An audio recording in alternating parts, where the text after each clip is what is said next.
Hello, hello. I am here. I just got in from out of town. What a weekend! I mean, it was with family. I ain't gonna front. I'm not the party type. You know, but give me a reason to party. But anyway, I had a good time, and I hope all of y'all did too. And I say y'all in the most Alabama way possible. This is Kev, and this is the channel known as Black Men Being Brutally Honest. If it's your first time here, please subscribe to this mother sucker. If you are returning, please make sure you hit that like button. But by all means, yeah. Tonight's topic. It's not a. It shouldn't be a difficult one. I mean, it's could have consequences in repercussions, but that's what we're here for. We're supposed to be here for the shits. You know, in this space we call the black manosphere. But because I call myself a habitual line stepper, I have to take that to another level. So, I would probably say out of the all of us, I'm probably the nicest. And that might actually be true. I mean, now that I think about it, because I got some ruthless mofo's on my team. And the one thing that I always tell you about us guys, if if you don't see us together all the time, we don't be on each other's shows like that. But believe me, we're very cohesive. So long live the habitual line steppers. If you don't believe that, fuck you. So I'm in a special mood right now. I mean, because I'm glad to be on the air. It's always supposed to be special. And you know what? And I've been saying as of late, I am going to win. All right. And I mean that shit. So, and I mean, you should be saying that in your everyday life too. And if you don't believe that's a major problem. So, hopefully, this is off subject a little bit. I mean, I've been off subject so far, but I'm just opening up. So, just kind of you guys kind of know me, I would say, but I'm on the internet, and this is what this whole thing is about: being on the internet. You know what I'm saying? Not criticizing, not to say bullshit about it, because I'm on the internet. People are on the internet too, and we're an interesting bunch because we're willing to go places in our conversation that not many people are willing to go, and that's for damn sure. Because one place that's drawing a lot of attention is, yes, this space, positive or negative. The majority of it negative. And that's not something I'm ashamed of, because we have something called point of view. So I'm gonna give you my point of view. And then this TV, I see you down there. Let me call out some people. Not call out people. Shout out people in the chat. Hey, hurry up and buy RPM, who was here earlier. They should be back. I'm late. I'm super late. So, um, Winston Tokiisa, what is going on? Toya the tutor, glad to see you again. Indigenous TV, time to raise hell, Kev.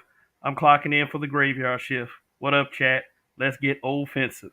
Hashtag fudge it. All right, that's what I like to see. That's that shit right there. All right, guys.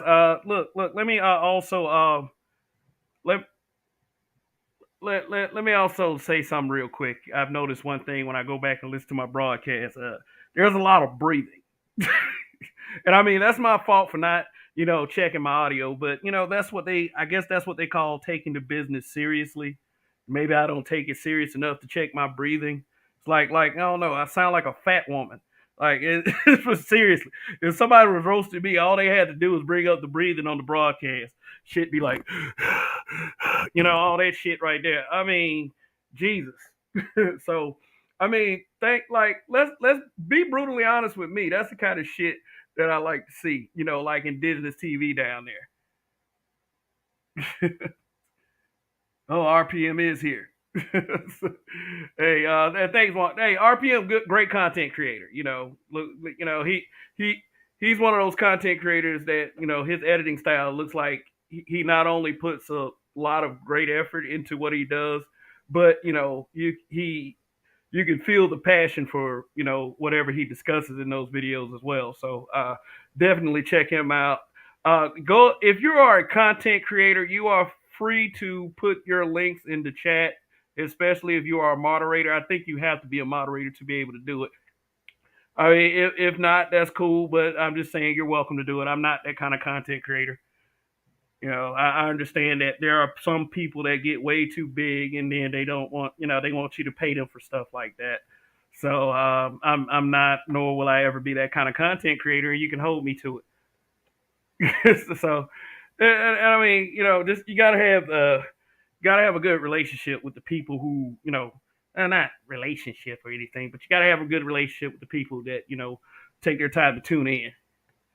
Well, anyway, okay, this here's a topic: Nicki Minaj versus the Black Manosphere. Now, I know everyone has talked about this. Every content creator, that is within the space. Not every one of you guys. I mean, some of y'all kind of steered from this, and you still did well. And I understand that, and you know, kudos. But like, especially among black men, among black men, excuse me, um, there's always this belief that I have that we should try to be together on more stuff. I mean, I know that we're all men, we're all steel chested, masculine individuals, and we would never, ever need anyone to come and help us, have our backs. We pull ourselves up by our own bootstraps. We get our HNIC complex on, but you know, um, I do believe that black men should be focused more, like seriously, on our image. And I'm not about to tell you to wear a suit. I'm not about to tell you that it's wrong to wear a hoodie, because I get tired of hearing shit like that myself. Dress how the fuck you want to dress. Seriously, I mean, you might get roasted if you come around wearing saggy, skinny jeans, because we do have to set that standard. I mean, I'm tired of seeing niggas underwear in public. That shit's stupid. But this is not about that. That's it's not about that conversation. Conversation I'm having is like, whatever people put out a horrible image about the black man that isn't true. I mean, I understand news stories and historical accounts, because them dudes did that shit to themselves as far as destroying their image. They did that. But if they just saying like off colored, undirectional, slanderous shit, I mean, like shit that it puts a magnifying glass on a lie, I do believe that shit needs to be handled. And I don't get why people don't get that, especially black men. All this little bickering and boo boo biscuits hollering about, at each other's throats. Yeah, I bet y'all thought I was going to say something else. I mean, black men at each other's throats on a constant basis in front of people. And I mean, like, I'm not moaning about last week. I'm not doing that, because there's a lot worse shit that happens besides black men having an exchange on the internet that gets somewhat loud. The only thing I'll say about that is, don't like shit like that fuck up the show. That's the only thing I'll say about that. It fucks up your show. That's why you see content creators pulling people off of panels. And I have this crazy idea that you shouldn't have to do that to grown black men. At first, I'm not going to get in the middle of it. But after about 10 times, it's just like, goddamn, this is becoming to an embarrassing level. And I mean, granted, we're dealing with grown men, but it's not a healthy image. I mean, Sometimes things need to be said. Sometimes things need to be said.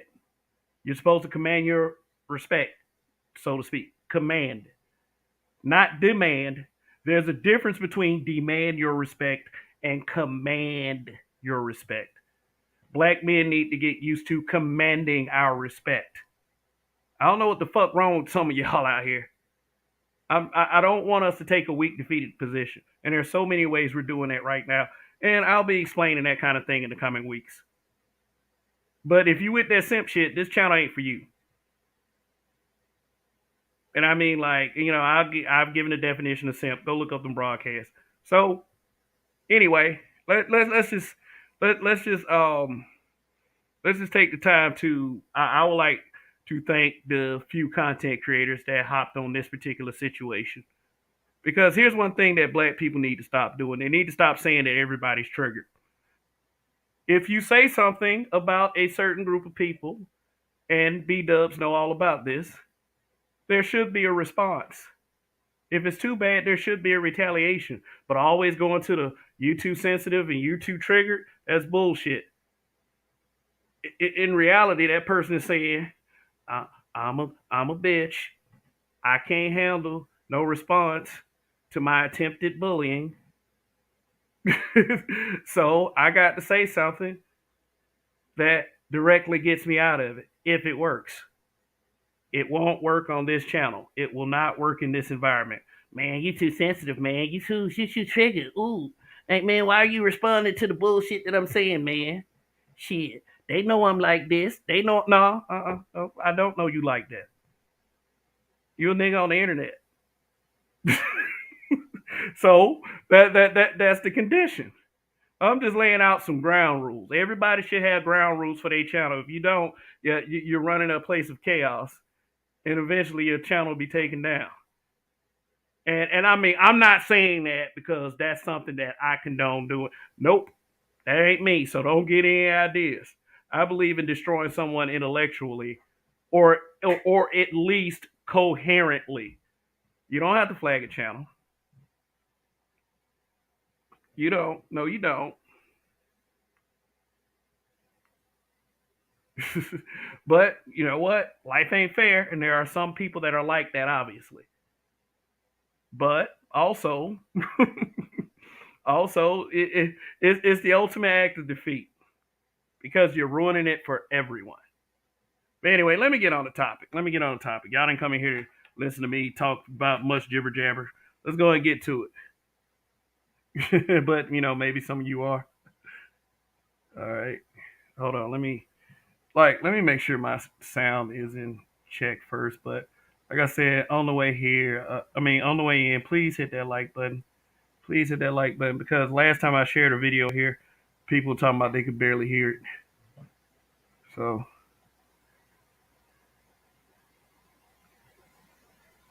let's see. Hmm. All right, just be patient for one moment.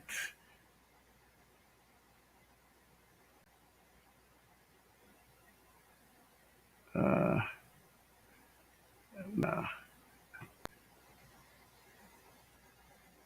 Marco Ross, what's going on? I'm just making sure my audio is straight before I share this video. Because you know what video it is the video everybody been talking about every week. And I'm gonna be on it for a minute, so yeah, I may open up the panel. But press a 1 in the chat if you can hear me breathing. I don't want to like be breathing and shit in the mic. Or just say I don't hear you breathing because it's like when that happens, like my mouth is directly on the mic, and I got to learn the tips and the tricks. I would say, well, don't take the word trick as a, a, a hack. Better way to do things, not what people be talking about when they talking about tricks and shit. So y'all get me, God damn it. If you don't by now, then get used to who I am. Art New Star, what's going on, man? Oh, you can hear me breathing. Hybrid catastrophic.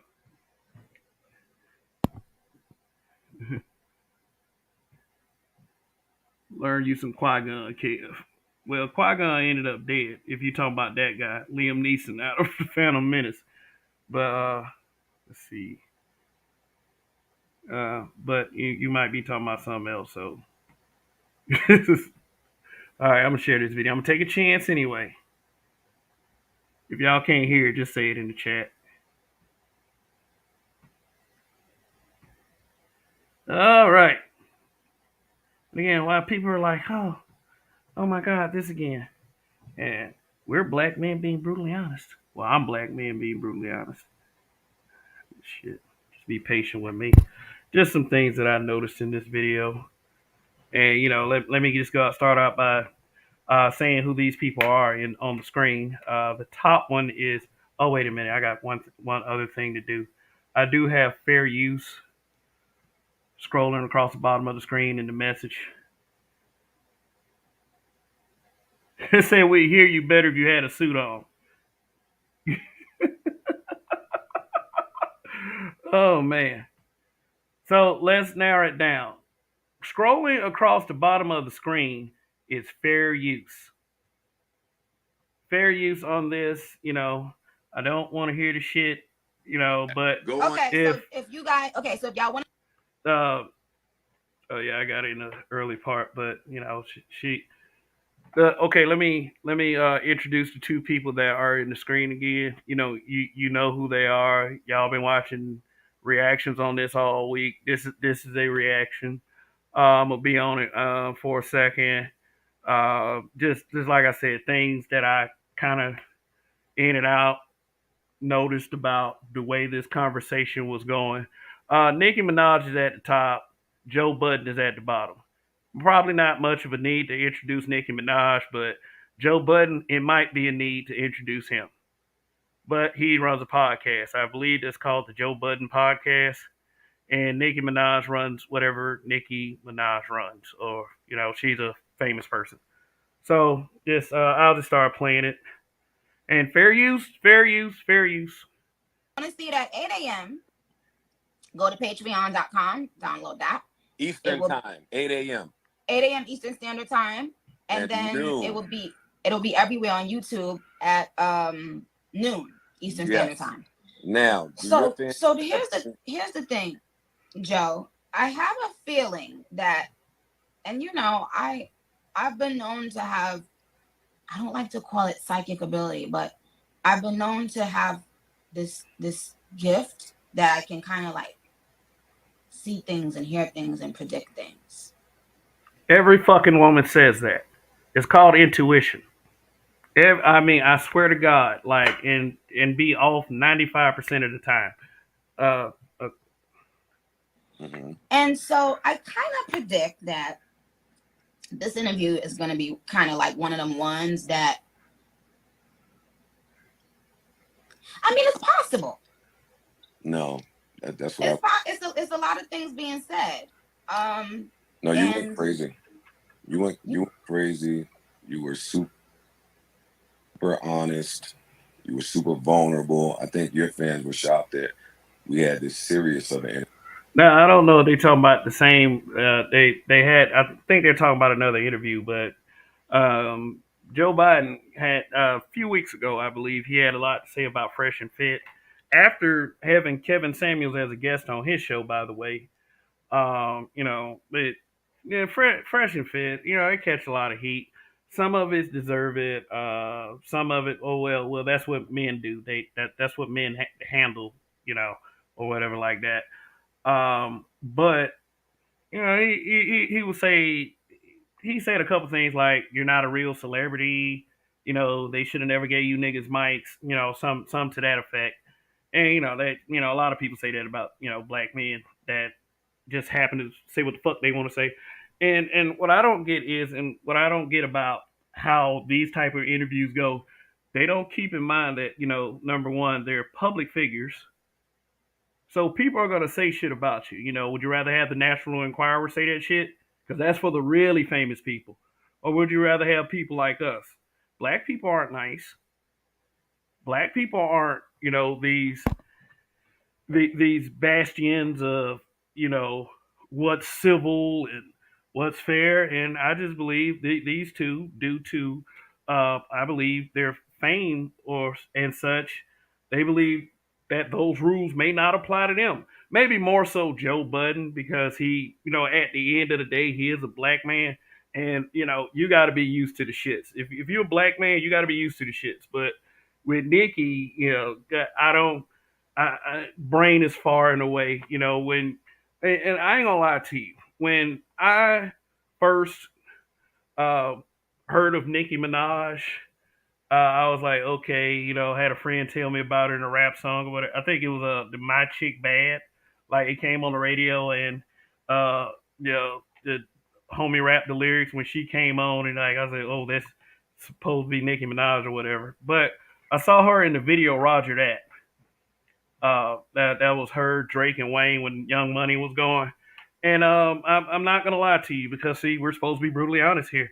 The first thing I noticed on her was her big ass. And I'm saying, that's what a lot of, and that's why like she might not have gotten, even though we have our opinion about that now, because some of you guys were saying that she was a 5.5, a 6. I think the highest rating I got was 8.5. And if I don't believe that since women like her are always used to hearing all these guys come forward and say that she's this that like she's beautiful and everything, like giving her 9s and 10s, then she expects a little bit more from the general populace of black men. And if psychologically, if that's something you're used to, like say for instance, people are not used to hearing black men speak about like really anything, just a lot of people in the mainstream media and them mofos you see on TV, they pretty much speak where they're spoken to. And we ain't with that shit. And the two people on the screen, I feel like, should be able to understand that, because they were once themselves in the positions to where they had to only speak when they were spoken to. That kind of thing sucks. You know, I mean, shit, like that's something you ain't supposed to go through from a little kid. So, one thing that I would say is she's not offering the respect to grown black folks. I mean, I'm sure she's going at some women too. But we're here to talk about black men. Didn't sound like she or Joe Budden for that matter wanted to give us the benefit of that. Interview, and they could tell that just by some of the clips. But you divulged a lot. Divulge. All right, now this reminds me of something real quick. I just wanted to show everybody the definition of the word divulge. So we'll have a full understanding of what these words mean, as they are said throughout the broadcast. Okay.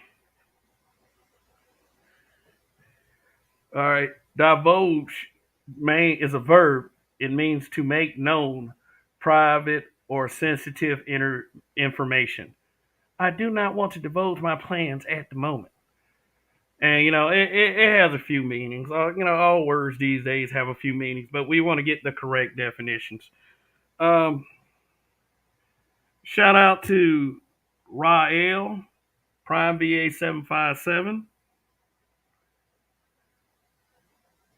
So we're gonna give Nicki the benefit of the doubt. And, as she uses this word as well. Divulge, remember the word divulge, to make public. Whether she meant that or not, as she becomes a bit more condescending, that remains to be seen. But a lot of you watch this stuff already, so. I can't remember an interview of yours that went this way. And I'm not saying that because I did it. You did a great job. Yeah, after doing it, I think I might have divulged too much, you know.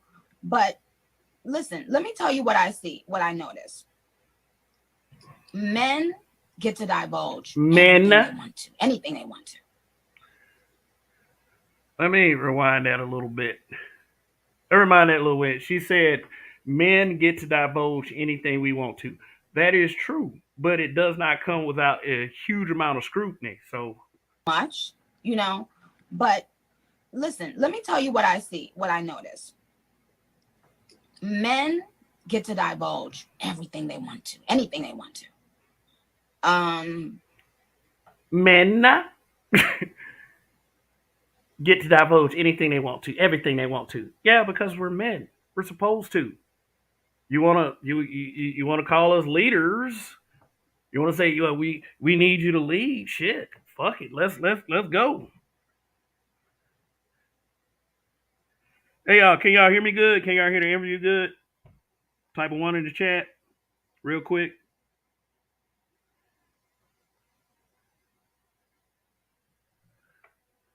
So I mean, if not, I'll try to make an adjustment. But let's continue.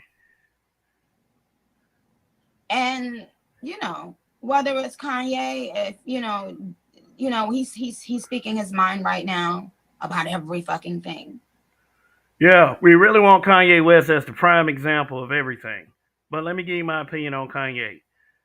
Kanye is speaking pretty much his truth, but it's just here comes this little put black men in a box bullshit. When we speak on the majority, and not one mother. And he speaks his mind, not only about his personal life, but about the industry. And for women, and you want more of that for women. And you want more of that for women? Like what? You don't all niggas simps play dumb. You don't know? Women had that already. They still have it. They had it all over mainstream media. They got to tell their fucking story every time they wanted to. Shit. Remember Queen by Halle Berry? Yes, that story told about a black woman. Like, I mean, that's for people who really know. Like Queen. Y'all thought I was gonna say The Color Purple? Yeah, that is worth a mention, but like seriously, Oprah. Everybody mentions Oprah, but Oprah. Like, what the fuck is he talking about? Well, I want to just say that, especially as it comes closer to my album, I have to be able to speak too. I have to be able to speak my mind. And if you don't fuck with me, don't watch the interview. But here's what happens every time. It be the people who claim they hate Nicki Minaj that's gonna run faster than fast. Yeah. That's gonna be the ones talking about it the most. Yeah, we do admit to a level of hate watching, especially when you have even a little bit of attention on you. So, I mean, like, she's been a celebrity since when? 2013. I mean, I get it. This is all new to her. Like, we gotta let's take like the devil's advocate approach and say that this has to be all new to her. She's not surrounded by a bunch of people that are, when you come to social media, you're not surrounded by a bunch of people that's constantly kissing your ass. Just like in her reality show that had, I think, at least one season. It might have had two. I don't know. I mean, how do I know it exists? I happen to run across an episode. When you at black people house and you can't pick up the remote and turn to what you want to turn to, that's what happened in that situation. I ain't watched that shit on my own, but it was one of those situations. So like, you should get used to. She should have been used to the criticism. So that's why I said, you know what? Let me speak to you, because I think we may want to come back after the interview is done to clarify things, possibly. Because it's one of those kind of interviews. Are you prepared? Are you prepared for what may come after the release of the interview? I'll say that. Like, what do you think will come? What do you think will come? Well, I don't know, because I've never been at that level where I have to worry about, as a podcaster, I guess I have to say some things and worry about what comes back. But at your level, right, just sharing honesty could bring back all these bullshit think pieces. And yes, like the think pieces you guys did, right after Fresh and Fit, guys like Fresh and Fit, and I mean, Fresh and Fit shit, and both of them. But I mean, like I said, they're celebrities. Get used to that shit. And then just niggas that's trying to know. So you gotta anticipate some of that shit. Yeah. No, I do. Are you ready for it? I am. Well, you ain't the one that deal with no bullshit, right? For real? Joe Budden hadn't had to deal with any bullshit? Wasn't he accused of inappropriate behavior by a female a while back? I mean, not to say that it was bullshit, but let your nigga tell it, about something that happened to him. Man, I just got into some bullshit, man. Bullshit can go either way. It could have been his bullshit, or it could have been the other side's bullshit. But this is like that was selfish, thinking that like she's the only one between the two of them that had to go through any bullshit. Like seriously, you gotta really just kind of watch what people say, especially some of these B dubs around here, because they really, as of late, been letting us know who they really are. You know what I mean? So we gotta let them know who we really are, and have the fucking spine to do it. And Mr. Budden here, y'all be the judge of that in the chat. But here's what I will say. Here's what I will say. Intelligent Black women will love this interview. Intelligent people in the industry will love this interview. If there is anything or anyone that speaks negatively about this interview or comments negatively about the interview, what do we know, Barbs? What did I just say? We know that they're not intelligent. Because that's that mercy laughter. That's that charity laughter right there. I'm not saying he don't really mean it, but he means it as far as, I'm afraid of this woman. Let me just go ahead and agree with her, and act like I hate niggas and all the other shit. But like this is a woman that had a song called "I Bees in the Trap." I don't know. It made a career showing butt cheeks. So shout out to Ty City, the Logic Sphere. He said the same thing. Who is she to determine who's intelligent and who isn't? Especially after the Einstein like career that she's had. I mean, like shit. So I forgot to tell y'all something. You know, you know, if you intelligent, you'll like this broadcast that I'm doing right now. If you don't like this broadcast, guess what? You're not intelligent. See how stupid that sounds? People are allowed to think how they want to think about your shit. I guess that's why Cardi B took. Wait a minute. What the fuck I'm not gonna do is keep on not speaking. It's sad because. And nobody said that you can't speak. This is what I don't get about certain folks. They think just because they get criticized, they're being told they can't speak. Shut the fuck up. I feel like and I don't mean shut the fuck up. I mean like you can't speak. Like they don't read it as that. What I'm saying is shut the fuck up with that dumbass sentiment. Nobody said that you could not speak. A lot of people in this space, yes, because you giving me pushback. What are you saying, that I can't speak? Man, you sound like one of them blue-haired weirdos that be holding signs in front of buildings talking about we won't stand for this. Like, look, I feel like it's so many things that I could share, especially with people that's just coming in the game, like that I would love to share. You feel me? But like a lot of times when people try to share things, they get beat down. I don't. Oh, the victimhood. Ooh. Oh, I just get beat down. Oh God, nobody else in the world knows what that feels like. I don't want you to feel like you have to suppress any part of yourself. Not a one. Talk, goddamn. You got this many years in the game. You got a wealth of knowledge and information to share, and the haters gonna hate you anyway. So you just might as well get your bingo. That's what I wanted to say. So if you criticize, you're a hater.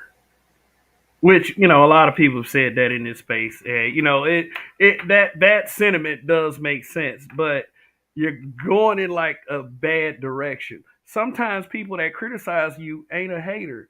Maybe they care enough to tell you the truth or to be brutally honest. People who don't like you, they ain't gonna like nothing you say or do. I agree with that. They try to act like my fans are crazy. No, my fans are just the opposite of you, which is you're a hater, you're obsessed, and my fans are the opposite of that. So most of the things that I Okay, remember this singer Latina named Selena? She was a singer.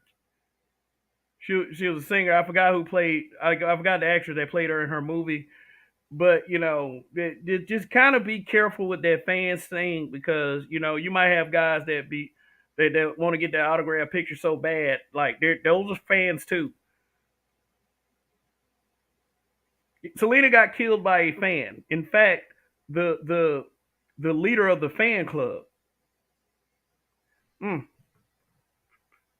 say or do, they're gonna find a loophole to say she was right. Just like you're gonna find a loophole to say she was wrong. Mm-hmm. Yeah. So what are we talking about? Like, and the thing about that is, right, as you continue to be a staple here, right, fans just get older and older and more fans come into this. So just new people will continue. Yeah. Joe Budden knows all about fans. Remember that.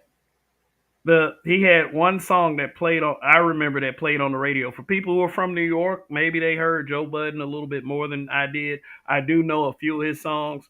One was on that video game for the PlayStation 2, I think, Def Jam Vendetta, and Def Jam Fight for New York. Yeah, he had songs on both of those video games. But I would have never heard it if it wasn't for those video games. So I'm just saying. You to hate you daily. It's a never-ending cycle of people. For real, listen, it's 2022 right now. And I don't know what you was doing in 2017, but the niggas that was 15 in 2017, they're 20 now. They got voices, opinions. You don't know what they've learned about you, what they've heard about you. So, I mean. They have voices, opinions. Yeah, they have this saying, opinions are like assholes. Everybody got one. That's crude. It is, but I mean, it's the truth. Everybody has an opinion. Yeah, thank you for the wealth of information and knowledge. It's a never-ending cycle of just trying to be cool.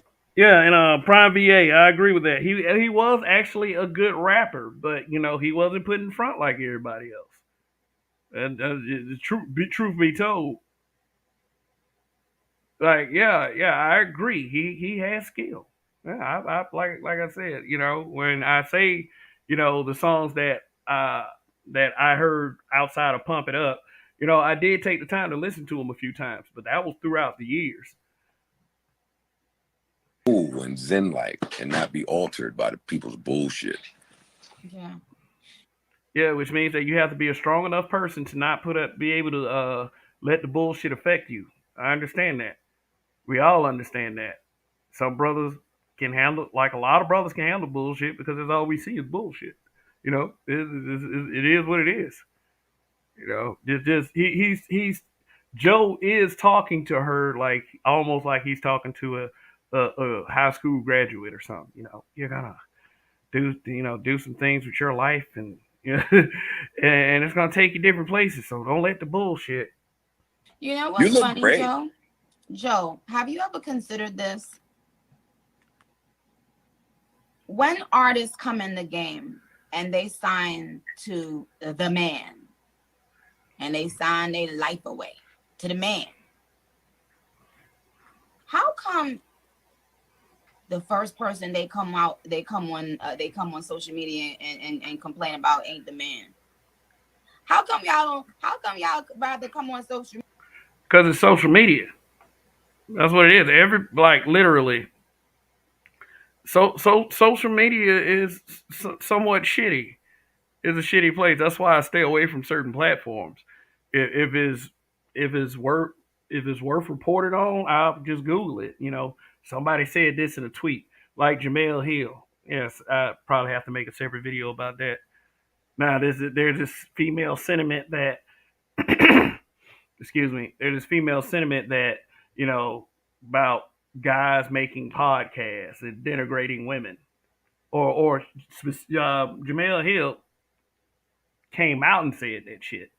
That why are there so many podcasts that from she's talking about black men that's denigrating black women, and she said that, to be honest, I don't see this much gaslighting from black women. I'm like, are you fucking serious? So that's really the theme of the modern day B dub, especially on social media and in the public eye. Like, Jamel Hill, Nicki Minaj, and all these B dubs on social media, they're not that much different. Media and complain about a black businesswoman. Now, here's the thing. If I was a 70-year-old white man and you wanted me to do anything for you, hey, gang, you know what those white dudes in the office tell y'all? You gotta sign the paperwork. Yeah, she brings up something very interesting on how the industry works. And it depends on how long you've been watching YouTube. There's been plenty of conspiracy theory videos. But one thing that was highlighted in the show Atlanta is how, like, all these black artists, they got to get in a room full of execs, suits, usually white folks, maybe one black every now and again. But they got to get in front of those people and they got to perform. And then after that, they can't, like she said, you can't do anything unless you sign on the dotted line. That's why a lot of these guys talk about going independent. That going independent is the way, because they got to remember that time where they got in front of a bunch of 70-year-old white men and they had to dance and they had to do whatever and they had to rap their heart out, in front of, like, shit they usually do in front of their homies, but their homies really appreciate it. But and I don't blame people for chasing money if that's what you got to do. But see, know that thing actually exists. Now, can you imagine Bobby Smurder going in front of a bunch of white? Like, I actually have footage of that, if I'm not mistaken. Like, yeah, that really goes on. So, yeah, Joe Budden had to do it at one point too. I can't give you a check. I can't promote you. I can't market you. But Nicki Minaj is expected to promote and market y'all. Never once have I heard somebody say, I know what this woman does or what she brings. I'm going to give her a percentage. I'm going to sign her label. I'm going to do this. I'm going to do that. Why do you think that is? Entitlement. Oh, and because they've, when you see so many people ganging up on somebody and beating them down, like how I've been ganged up on and beat down, you feel like there's always the victimhood. Oh, I've been ganged up and beat on and beat, which is pretty much the story of just about every black person since slavery. But I mean, whatever beatings you take, you get up, you dust yourself off, and you keep going. I mean, is this what framing are you trying to establish here? I mean, it'll always be rich people with these stories. People that can stuff money in mattresses and shit. Yeah. I mean, I'm no hater though. I'm no hater. Always a place to do that, because that when you do it, you'll always get people backing you. Is there anything that can happen for you that would remove that chip on your shoulder, or remove that that just gift to be cognizant of the people that hate you, even when there's so many people that love you? Well, I mean, for starters, you have to get taught those lessons early in life. Like, I'm not, that people are going to hate you. Now, Roger's son says the issue with it is when they lose integrity, and integrity is actually shifted in value and its worth, and that is what is projected out to the masses or the sheep. Yeah, this is. Let me tell you something. These were two people that were in the mainstream, and I think I've said this before, and I think that a lot of people have said this before. If you've been paying attention, the reason why these people are coming at the space now, which I mean, that people would say that's more specifically Fresh and Fit, Tommy Sotomayor, and Kevin Samuels is who is on the maybe on the other side because, like I said, he's dealt with both Joe Budden and Nicki Minaj, but being able to retain self that's could could it be if that would you sell your integrity for $1 million? I'm just saying. I ain't talking about like alphabet shit, milk and cookie stuff. I ain't talking about that. I'm talking about if you got this one song and basically the like say the chorus was some stupid shit like boopity boopity boopity boopity boo, but they're gonna give you $1 million. I'm not saying that nobody's that watches me hadn't seen $1 million before, but say but $1 million, from my perspective, that's a lot of money. Would I do it? Well, I'm not gonna reveal that answer. I'm just saying because it's like the reason why I would not reveal the answer because that shit hasn't happened to me, so I don't have to. So you can kind of see that one as a no, but that's basically what it is. But what I believe that a lot of people are trying to say at the end of the day is that don't sell out, and selling out has always been something that has been looked upon as some BS. I would say that when you sell out, then you pretty much deserve to be ostracized by your people. Go over there and have your fun or whatever. But don't expect at least you're whoever don't like the sellouts, them as individuals. At least those people. Or is it just going to be fuel forever? I mean, you know what? I don't know. I'm not in like a place where I'm angry though. Like, I'm in a place where I'm having fun, and I almost feel like that's making people more mad. I'm just chilling and being happy and having fun. What's the problem? People on the internet are going to say stupid shit to you. Okay, this is what I'm talking about. You have these people that all throughout your career were around you, kissed your ass because there definitely was enough of it. There definitely was. I mean, you do these concerts, people are screaming at you. None of that shit's real. They don't know the person that the people you grew up with know. They know Nicki Minaj. So you come to social media and you don't have all that control over what people say. So I mean, if you wanna, I mean, you still having fun at the end of the day. First world fucking problems. I mean, my fans are not crazy. Yeah, that's nasty. And I'm putting out my own record company. Do you know how much I've put into this shit that I haven't been paid for? You know how many people I've helped that I haven't been paid for, that I haven't been given anything for? People will screw you over.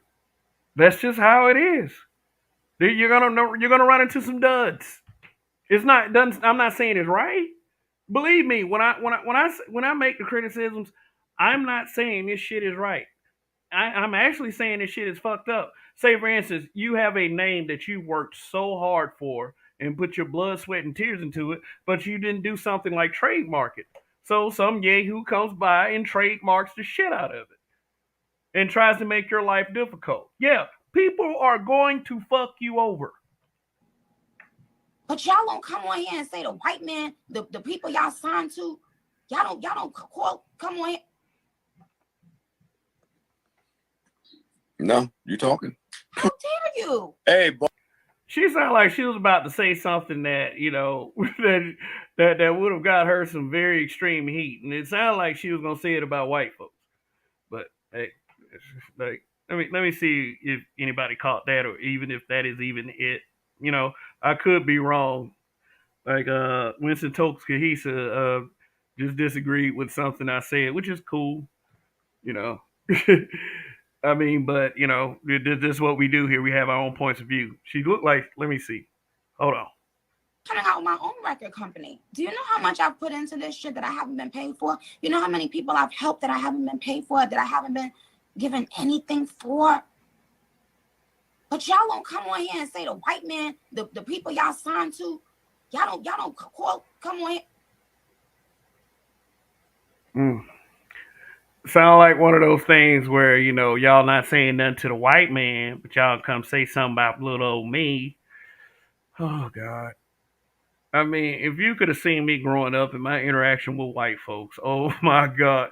Some of the most hilarious fucking pro-black shit that you ever see. And I don't mean pro-black in the internet bullshit way. No, you talking.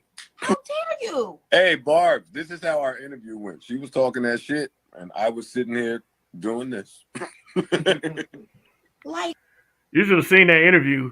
She was sitting there talking her shit, and I was doing this. I was being cooperative and agreeable. Make sure that you know I mean, I don't hate black when, you know, that's probably the next thing if he'd have kept speaking. Yeah, what a cheese dick. I mean, it's crazy. Yeah, but we need people like you to speak on it for it to be noticeable, or for it to even be a topic of conversation. No. Hey, well, the manosphere has proved otherwise. The black manosphere. Oh, we need it cover for you to be a topic of conversation. No. It's not up to her. It's up to the people that are on social media to actually support this stuff. Like, we had a content creator that started a conversation that had like over 1,000 people watching, saying that black men ain't shit. Black men fail patriarchy, and we were expendable. I was like, wow. And I don't get, you know, those kind of conversations run so fucking rampant. They run so rampant, and everybody's just like, blah, blah, blah, blah, boo boo, you know, blah, blah, blah. You just went looking for that. I didn't see it. And you know, here goes Joe Budden proving that that's the kind of shit that goes on. Yeah, when she was sitting up there, she was talking her shit. I was like, yeah. It's like, nigga, stop, gotta stop being like that. Joe, you know that's not true. When I speak on things, it's a problem. If I tell, yes, it's always gonna be a problem with somebody when anybody speaks on anything. Get used to it. Suck my. Whoa. Yeah, I'm finna say like Cardi B. You had Cardi B had a problem with. Hold up. Everybody else telling them to suck their dick. They laughing. No, wait a minute. Thank you. I'm just chilling and being happy and having fun. What's the problem? That was very important. Yeah, that's nasty.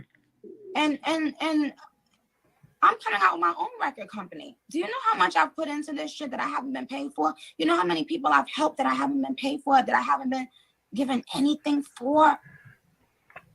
But y'all don't come on here and say the white man, the people y'all signed to, y'all don't call, come on here. Oh, don't hurt yourself, Nicki. Don't hurt yourself. You talking. How dare you? Hey, Barb, this is how our interview went. She was talking that shit, and I was sitting here doing this. Oh, he's making sure he's straight with the bar. I mean, it's crazy. Yeah, but we need people like you to speak on it for it to be noticeable, or for it to even be a topic of conversation. No, Joe, you know that's not true. When I speak on things, it's a problem. If I tell them suck my dick, it's 25,000 think pieces. Nicki Minaj is a mean girl. She's mean. No. First of all, don't go around telling people to suck your dick. Do you want people to believe that there are two things? Either you want a dick or you have a dick to suck. Like, seriously, females, I don't give a fuck. Stop telling people to suck your dick. I mean, it was a jab in the 80s. You know, DMX says in his song, y'all gonna make me lose my mind up in here, remember? He said, suck my dick. We stopped doing that because of the way it actually sounds. You know, so don't bring it back in women. And you know, a lot of these old willy bullies you see out here, you know, the chicks with the girlfriends, they'll say that shit quick to you too. And I've never understood it. It's like, stop telling. If you are a woman, stop telling people to suck your dick. Like, fucking for real. Look at Joe Budden. Oh, she the funniest motherfucker in the world. I've never seen such comedy since Richard Pryor and Eddie Murphy. I'm tired of simps doing that online. Laugh at every other little fucking thing. I don't know. Maybe because they're emotional creatures and they are supposed to do that. Stop telling women they're supposed to be bitches. Stop. She did it. Anybody else telling them to suck their dick? They laughing. Kiki, ha ha. Thank. Like, and Joe just acting like, oh man, don't take it seriously. Like Gemini 605 says, bruh, did he refer to her as Barb? No, I believe that he was talking to the people that were watching because it is her broadcast. She got Barb's watching. You know, and since, you know, and for clarity purposes, she did an interview on his podcast. So I guess he's kind of visited her and paying her the courtesy. You know, it's not like some guy that, you know, is just randomly there. You know, that it's a mutual thing. But he was like Nicki Minaj's fans are known as Barbs. And I just learned that in the past 2 weeks. So. Hybrid catastrophic impact X83 power. Joe acting like she discovered fire. Yeah, yes, he is. Indigenous TV. He says, to her credit, I think Nicki is a lot more self-aware and intelligent than Cardi B. Yes, I agree with that as well. You know, I'm just saying, you know, she's coming from an emotional place in this. I would just say, just to be fair. But you know, if we're mad, let me tell you something about black men. As of late, we get mad about anything. We get called emotional. We get brought down to a feminine level, and I believe it's a man's place to display a little anger. You know, that's some anger is not necessarily a masculine trait, but it looks better on a man than a woman, as long as that anger doesn't turn into physical violence and a huge disturbance of the peace. But a man has a right to speak his mind and get a little ticked sometimes. If you're not a little bit ticked and you're a black man in this country, you are crazy. That is an actual quote. I forgot who said that quote. I'll research it. Roguish Son, that's an East Coast chick thing. Other chicks and picked it up, and that's what they say because they have no power in being a woman.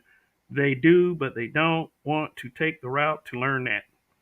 Shoot, man, there's a lot of resistance now. I mean, shit, and you know, if I like, I would say I understand. Like when you have so many negative things said about your group of people, you might feel a certain way. But the thing to do about that is instead of complaining about the stereotype, how about not being the stereotype? Just saying. You no, why you can't tell somebody sucking dick? Joe Budden, tell me to suck your dick, man. You gonna suck on his fist and his fucking foot? Like, what the fuck is wrong with you? I think he clears it up later on, saying you shouldn't be going around. But see, just the mere fact that, you know, just somebody must have passed him a note because he's simping one-on-one right now. Don't be telling nobody. Like I said, male or female, don't be telling nobody to suck your dick. Like the fuck? I mean, well, if you're a man in which your girlfriend or whoever, like, and it's consensual and the moment's right, and she's like, can I do this? Like, you know, can I S your D? And then you could be like, yeah, S my dick or suck my dick or whatever. I mean, if the situation is appropriate, not even when you're angry, don't tell nobody that shit. You might get shot depending on where you are. I'm just saying, man, I ain't finna take that shit from your motherfucking ass. And if you any kind of man, you ain't gonna do that shit neither. But you better watch where you are if you decide that's a good idea to say to anyone. Shit, don't say it to a lady. Oh my God. Me too. Me too. What? All right, forget it. Oh, why you told that boy to suck your dick? No, let's back up. It's Queen Radio time. Why you told that man that? I didn't tell. Indigenous TV said nice save. No, I wanted to clarify what I meant by that shit. Like, seriously, don't like I dare you. It was more like a dare. I dare you to tell me some shit like that. I mean, shit, you should be too. That. I didn't tell him that. I was misheard. I'm not telling no adult man to suck my dick. See, yeah, there it is. He said, I'm not telling no adult man to suck my dick. But you just got through saying in the joking manner, and what Hybrid Catastrophic Impact X83rd Power said, like she discovered fire. Why have that reaction anyway? You know, that's, you know. Thank you. I know what that means. I know how it's received. I'm not doing that. Now, maybe I shouldn't have said what I said, which was that body of work can suck my dick. Maybe that's perceived the same way. Just don't say the shit. Don't say it. Don't. It's that era is over with. Especially with everybody wanting to call everything milk and cookies, everything gay, everything alphabet. Shoot, they think if you wear a certain kind of sock that you gay or you trying to be very offensive. And it could be that or it could be fighting words. But New York, we talk like that. We just talk. Anybody from New York, do you agree that's a New York thing? Anybody from New York in the chat, is that a New York thing to tell people? Yeah, like just like DMX on y'all gonna make me lose my mind. Yeah. I mean, if that's your piece of evidence, you know, it might sound like it, but I'm just saying you can't go everywhere saying that. Okay. But I didn't do that, and I'm mad you heard about that. No, that's not true. I didn't do that. Okay. Yeah, I'm nice. Yeah, I'm mad you heard about that. I saw the footage. Yeah, I saw it. Oh, so this is her way of calling him out, just because she told people to eat. She told basically people. A lot of people say, "Oh, it's the Black Manosphere." She was saying dudes on TikTok, like she's misdirecting when she said that, because later on in the video she says dudes on Instagram. She's misdirecting. If we've already picked up on it as a space. We've already picked up on it. So she's going to misdirect. At first she said TikTok with Kevin Samuels and eat a dick. And then, in the same broadcast, he gave her a 9. And in this particular, as you will hear subsequently, she says Instagram. But we know the fuck you talking about. So I saw it. Okay. All right, fine. Yeah, But Joe. Yes. Since you on Queen Radio. And you ain't even know. And congratulations. Oh, thank you. But Joe, are you in a relationship? Oh, here comes a bunch of shit that I don't want to hear. But, I told y'all, we got about 6, 7, 8 more minutes on this. 9 possibly.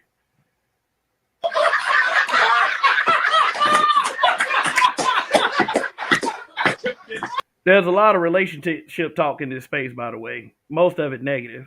But, freedom of speech, and if it makes sense to the broadcast, then have at it. But, we've been having a lot of complaints about that lately. So if you're reading this particular statement really, really hard, it could be a swipe at the space for all the relationship stuff that goes on. But, yeah, she gets very graphic. So if you're not used to hearing cussing, I don't know why you're still here, but okay. She's about to be very crass.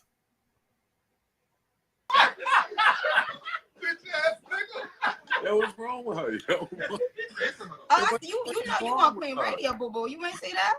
Oh, there goes that word, queen. Define relationship. I'm in a relationship with God. Having sex, putting penises into. I can't hear her, y'all. Oh, so that yeah, like I said, she about to be very graphic. Listen to her basis for a relationship. Hi, is that Fabi? Putting penises into vaginas, buttholes, or mouths. That's a relationship. I mean, two depend. There's all kinds of relationships. There's also something called a platonic relationship, but her relationship dynamic was very specific, and you know, the yuck.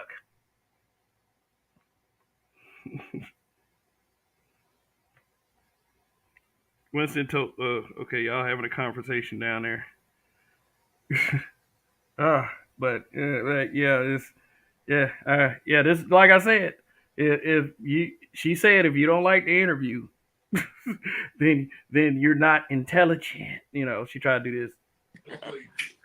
I didn't say that was the only thing. I do that to one vagina and one mouth. Yeah, because she was setting her. She was setting him up for the trap. Because he said, I do that to one vagina, one mouth. If he'd have added butthole, then you know, because didn't he say not too long ago that he was a part of the milk and cookies community, and you know, it like, or he done milk and cookies things or something to that effect. And yeah, I'll just say that he might have been trolling, but you know, that could be another one right there. You know, but at least he did offer the clarity. And hybrid catastrophic impact X83 Hit the power round now. of applause button, nigga. Come on. On the same person? Yeah. Okay. Yeah. Yeah, just super specific. Nicki Minaj. How many women could I run around and sleep with at my big old age? Yeah, that's what a lot of them say. But you know, as you get older, you might, this is just a standard I grew up with. You know, as you get older, you probably want to settle down and find you somebody. And I mean, like that was told to me as a man. I know a lot of women have a problem with that, which I don't get. Why I need somebody? I don't need no man. You know, just whatever. I mean, if you feel that way, then hey, you know that's on you pretty much at the end of the day. I mean, your life is what you want it to be. A lot. Yeah, it's true. Lot. It's true, but I wouldn't do that. So is the woman gonna be put out there for the world to see, Chad, or what's going on?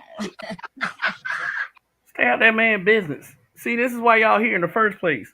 You just got said that people, basically like they all in your business. Now you all in his. But there's a lot of people that we expect that from the female. We expect that. We're supposed to expect that. What's going on? Yes, you can definitely hit there. Do you rub her feet? What'd you say? Do you rub her feet? Always. Okay, not what she does for you, not is the when you come home from a hard day's work, does she S your D or something like that? I mean, it's none of that. It's immediately, do you rub her feet? Yeah, man. Make the choice on that. Rubbing feet. That is. But at the same time, just think about when I said the framing of this interview and her mindset.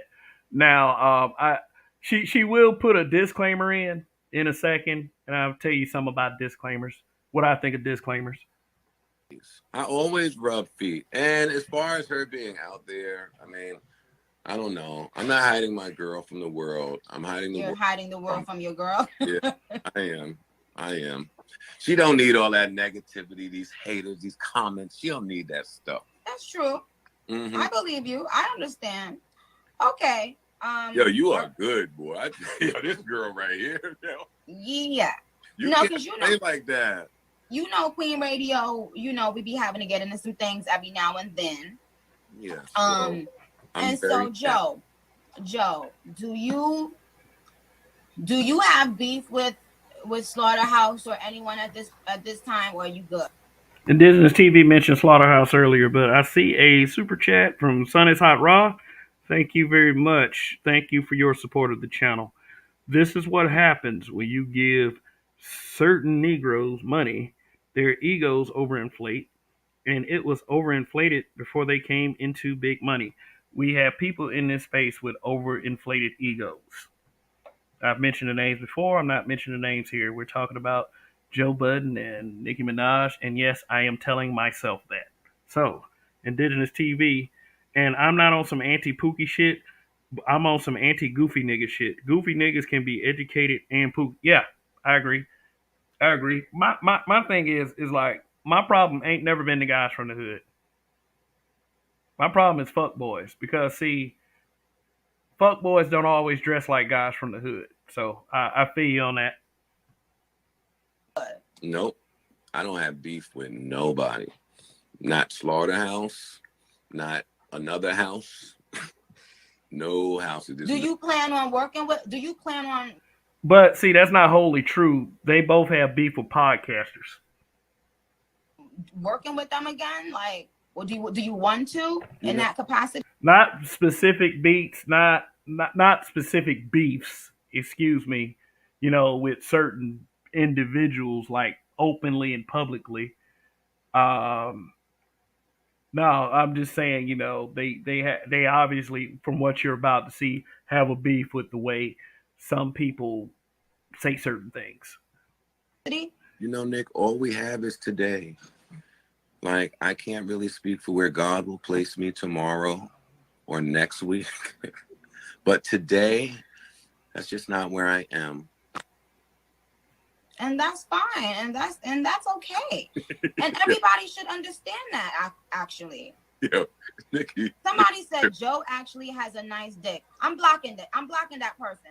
I'm blocking you right the fuck now. Crazy ass. Nah, don't block them all the way, though.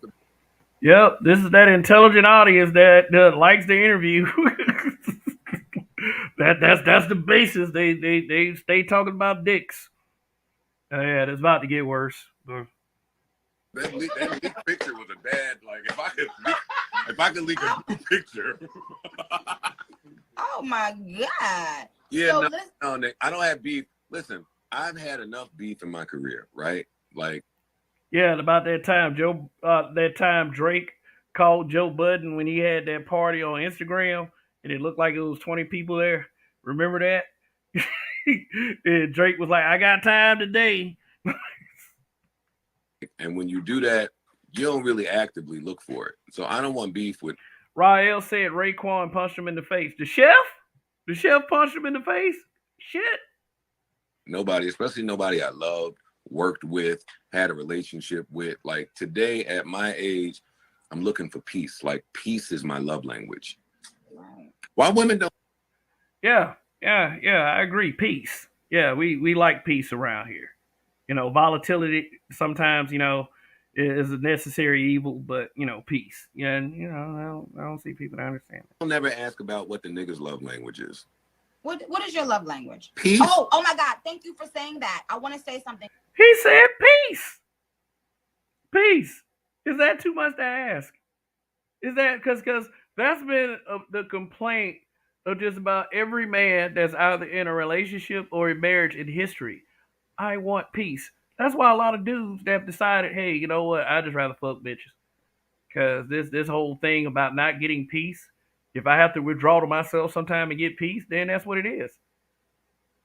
That's what it is. It's like it's not that a lot of guys didn't get love growing up. It's just that, you know, we were like, well, you know, I have another take, but it's like a lot of us grew up on this whole fantasy of love and what relationships supposed to be like, and then when we get to that age and we get to that person, it is a different story.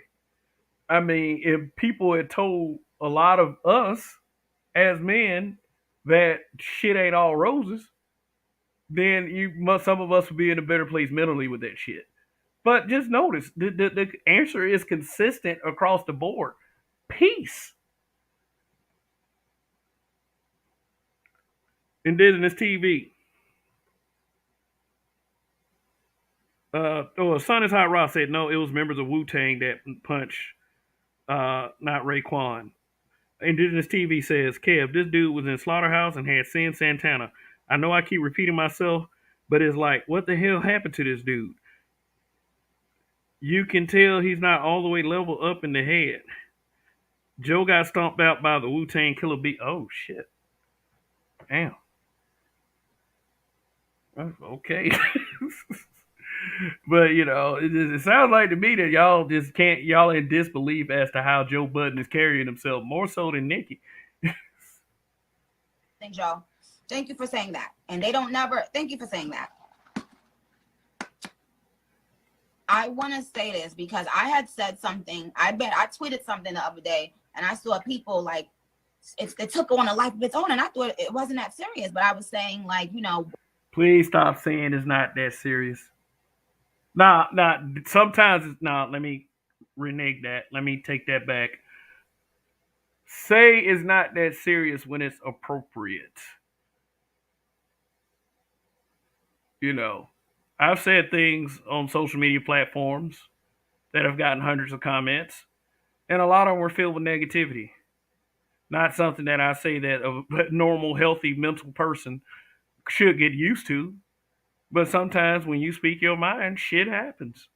And people put their time and their energy into swiping at you about it. But we heard this social media post. If you hadn't been under a rock. And Gilgamy, thank you for the super chat. Says greetings. The acronym for long live the habitual line steppers. Long live, brother. Long live. Women, we don't dress or do our hair or do our makeup for men, right? And I saw even afterwards, people were saying, oh, we're the only people, black people were the only ones that do this, men against women shit. And yes, No, they don't. That's the furthest thing from the truth. Because all these races are starting to have problems with their women. And that's a constant lie because white women felt the need to increase their feminist movement in the United States of America because of white men. Cut that bullshit out. The reason why it's so upfront with black people is because there's a collective of black people that actually want to work this thing out. Like, and I would agree. Don't just be here to complain about it. If your aim is to complain about it, or or maybe your aim is to basically say, hey guys, worry about you, level up, don't be worried about these bitches out here. I get that. But let's keep going. You do want to look good for your man and da-da-da. So can I just clarify that what you want to line? Because I think, first of all, I want to say this. Dear black men, I fucking love you. Fine. This is the disclaimer, and I get so because Joe Budden. Joe Budden's about to, like I said, like she discovered fire. Like I said about disclaimers, we're beyond that. We're beyond disclaimers. I appreciate a compliment. I do believe that she's trying to be genuine here, but it's coming off as a disclaimer. Basically, what she's saying is, I'm about to say some shit. I'm about to give you guys some brutal honesty. But, it's not that I have a problem with it coming from a male or a female. It's just, what is the context you speak of? So, here we go with the disclaimer. I love you. I love you. Dear black men, I appreciate you. Dear black men, you are needed and wanted. And dear black men, you are the only men on this planet that as little boys, you don't get to be. Here comes the childhood bullshit. But, Taraji P. Henson said the same thing last year sometime. She said that same thing. You're needed. You're wanted, and right now she is slated to star in the remake of The Color Purple. Nurtured and treated like a child, like a baby, like someone's thing that needs to be loved and hugged and kissed and told that we love you. It's true. So, and I get what she's saying at this point. A lot of like a lot of black men growing up, and it's just I can tell you. I mean, I had a childhood that wasn't without its kicks, but it wasn't nearly as bad as what a lot of young, like especially in the more recent generations, what a lot of younger black men have to go through as far as their home, their environment, certain environments. You can say, certain single mom environments, and they don't get that love. They are immediately thrown into adulthood. They're this is you, the man of the house. You have to be responsible, baby. You a son, husband. And those guys get treated like that, and they don't have a chance to be a kid. They don't have a chance to say, hey, you know what? I make mistakes too, and I get that. But when you start to speak like that, then the narratives put out there is that you're just kind of being a little whiny. Is it that you don't have, you don't, because, this is the kind of thing we're talking about. We don't have any sympathy for other black men. A lot of other folks, they don't have any sympathy for, we say other races make it so hard on us. We always say that. But the thing is, sometimes that shit starts at home. So I get the attempt at sincerity, but it I do, and I believe that she really is trying to be a sweetie the best way she knows how, because she spent a lot of other years being a prick, basically telling women that it was okay to finesse men out of money.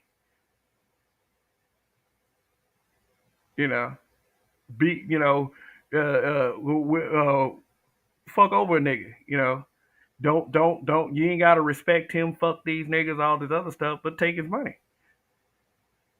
You owe him nothing, but still be supported by that same person that you don't respect. She spent a lot of years saying that and influencing a culture of women to do that.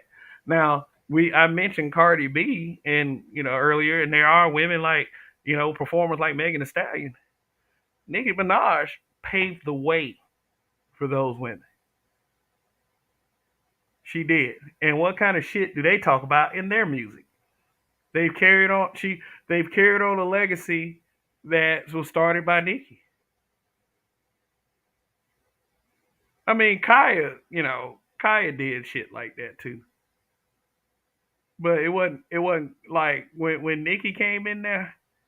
Yeah, she influenced a culture that rippled on places like Instagram, TikTok. I mean, so this might this might actually be her attempt to try to rectify that. But Nikki, and I say this a lot about a lot of B dubs, why don't you care? Like, why don't you go more so and dive into the reason for saying that these dudes didn't have a chance in their childhoods? Why don't you talk to the sisters? Why don't these women start addressing the problematic sisters?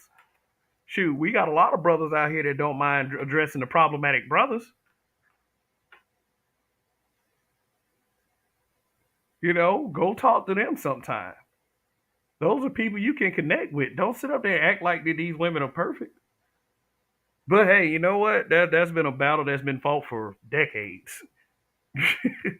And honestly, I will never be on that side of the room about bashing black men. I'm never gonna be on that side of the room. Okay, so who is on that side of the room? And I don't believe.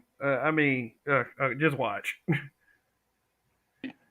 Because, and even in relationships, sometimes I think women forget that the man just wants to be like, and you know what, Joe, it made me realize when I had my son, sometimes. Yeah, she about to start talking about her son, and yeah, I do expect people to be biased toward family members. So that's only fair. That's only fair. But It is, yeah. I see some comments in the chat. She loves black men, but this Malcolm X in her video Chirac. Kevin Murray said, "Don't forget Lil Kim and Foxy Brown." Lil Kim and Foxy Brown. I don't know. Yeah, they did. Yeah, they were talking about getting that money. Yeah, they were. So I can't even say that. I was gonna say like they were more on the freaky side, talking very sexual, but it was yeah, they was talking about getting that money. Mm. Gemini 605 said an effed up legacy that the sisterhood will never take responsibility for, and nor should we expect it. They gonna fight that shit to the very fucking end. I mean, they gonna be 77 talking about these niggas ain't shit.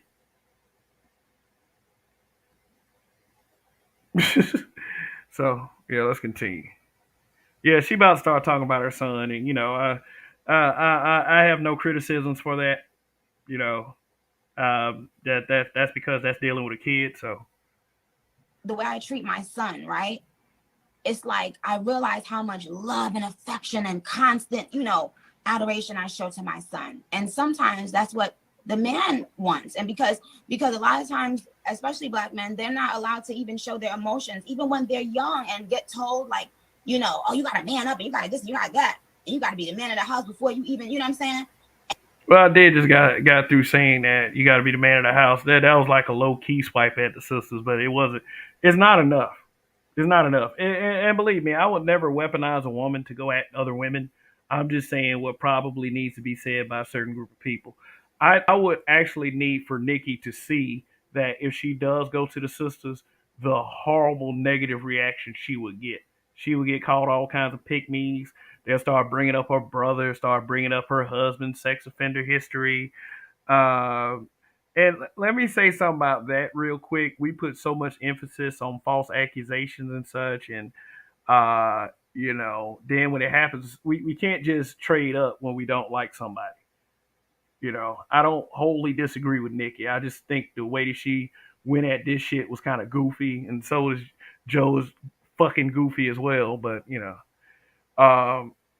So, but just keep that in mind that she's learning and like she comes from a position of a celebrity that's not used to this shit.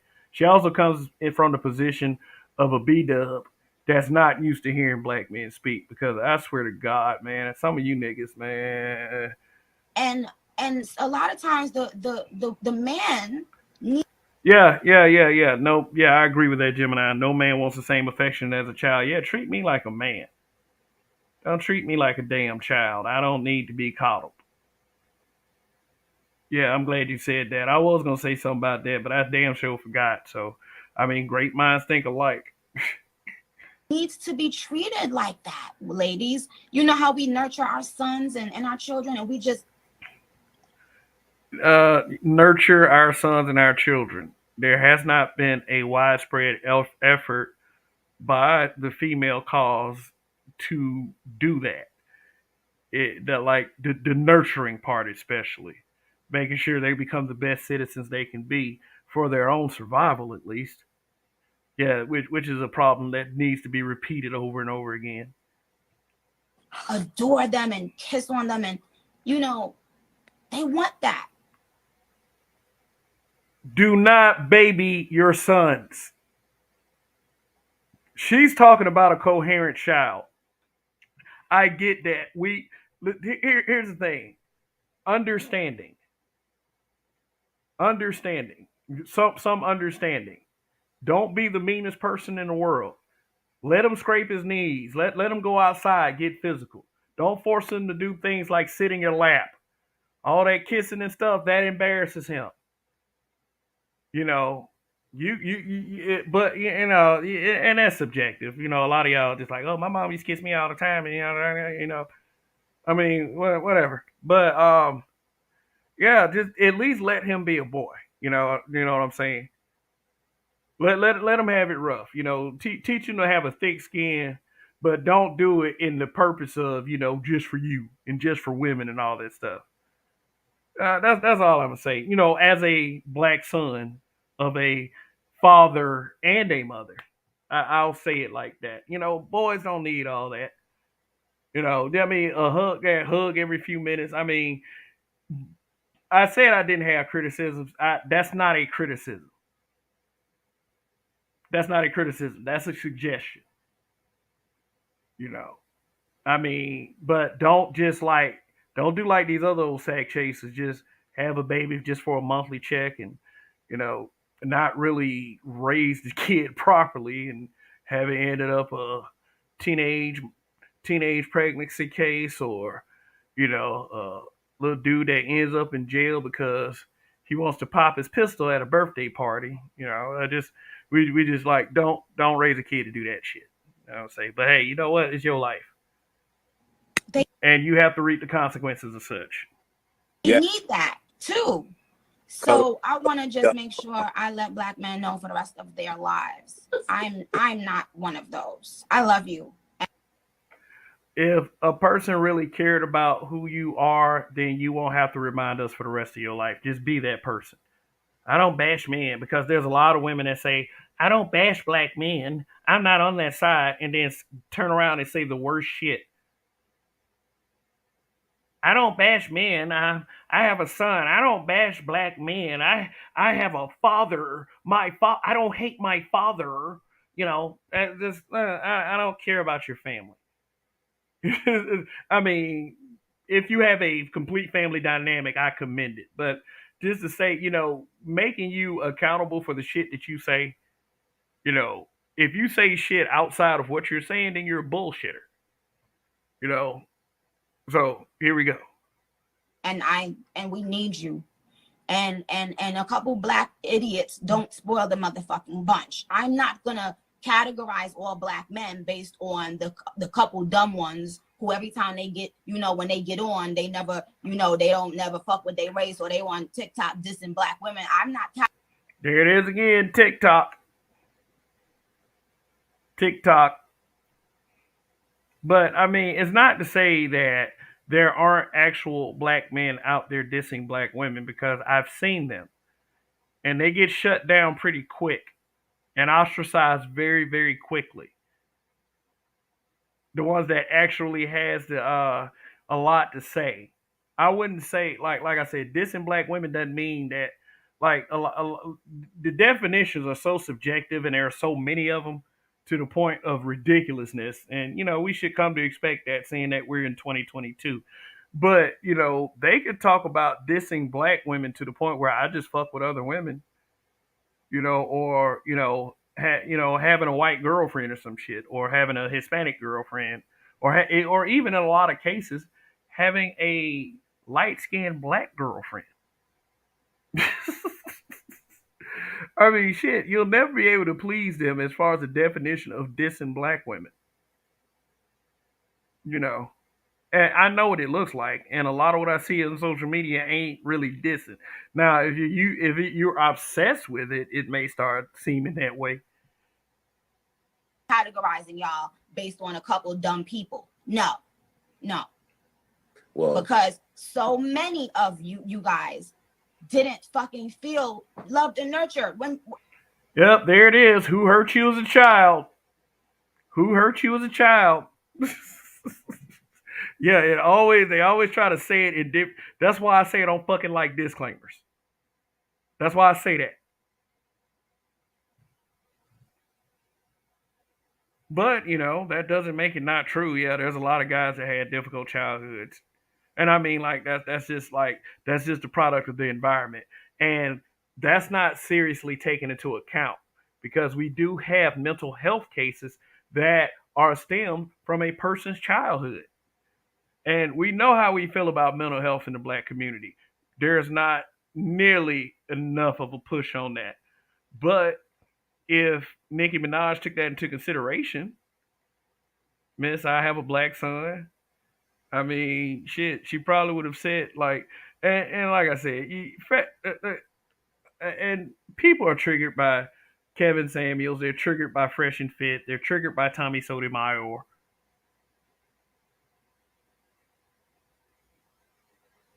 You know. So, you know, they just say who the fuck you pissed off with. Your mama black. at the most important time in your lives. Mm-hmm. Mm-hmm. And then you get to this place where it's like, and then you get to a place and on social media now where it seems like all women are saying, I want money, I want this, fuck you, nigga, fuck that, nigga. No. There are plenty, and I mean more numerous, maybe 50 times more numerous than any of the guys that's saying the shit that she complains about that say that kind of shit. Plenty of them. And why is she not having that conversation with them? I mean, I'm just saying, you this whole let me just no. Yo, I don't feel it. No, it's I love you. That's where we should be at. I love this. I love that you're spewing this. I love that this is the message. But they won't put this. No, Joe.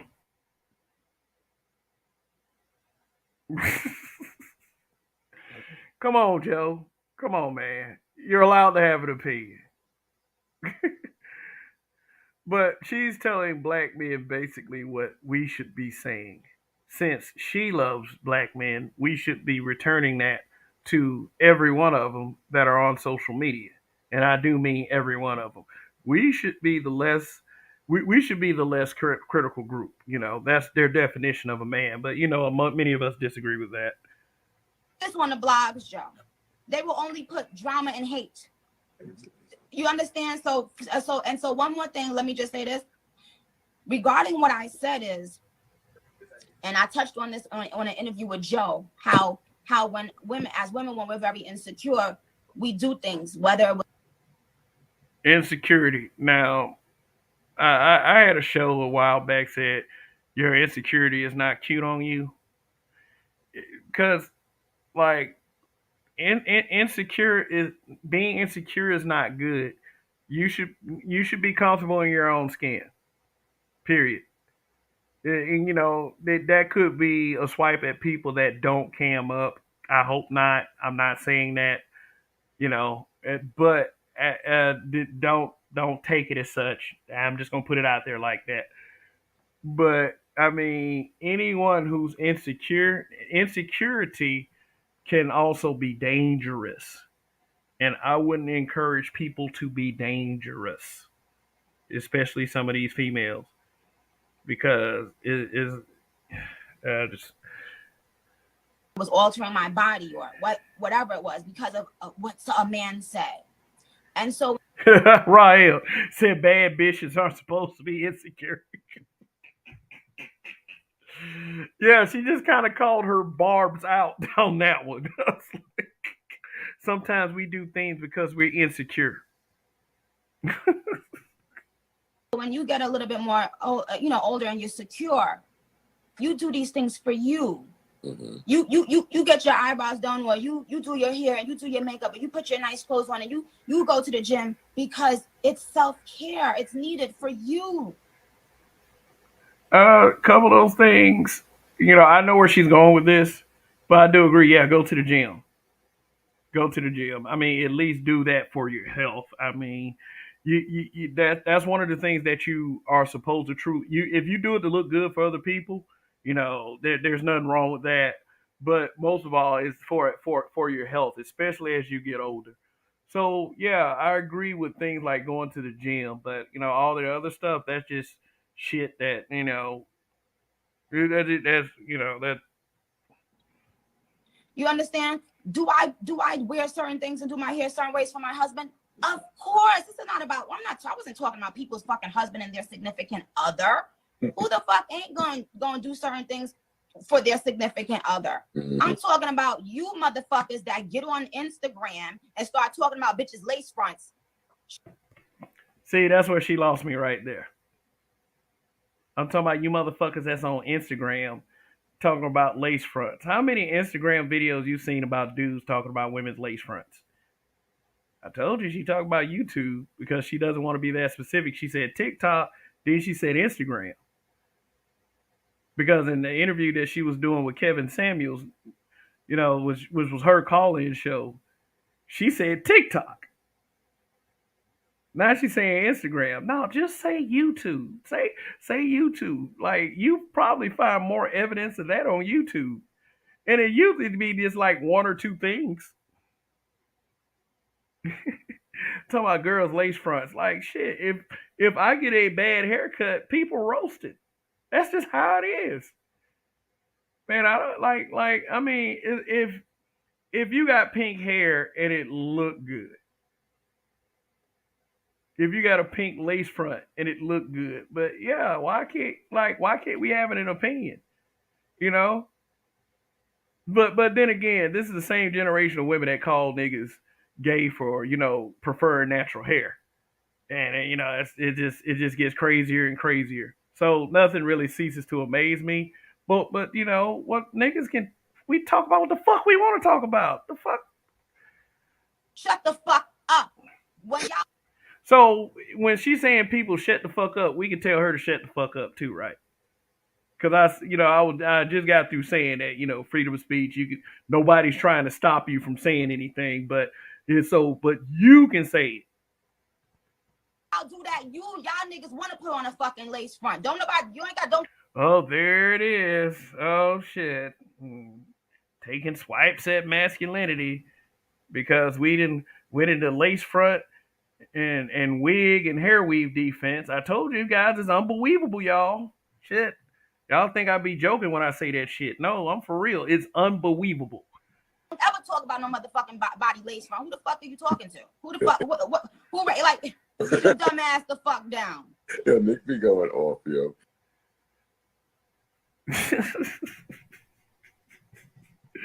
What up, Donnie in the chat? YS4W. Long live the habitual line steppers. Remember that guy on Facebook, Ronnie? That motherfucker can't stop talking about bad lace fronts. But see,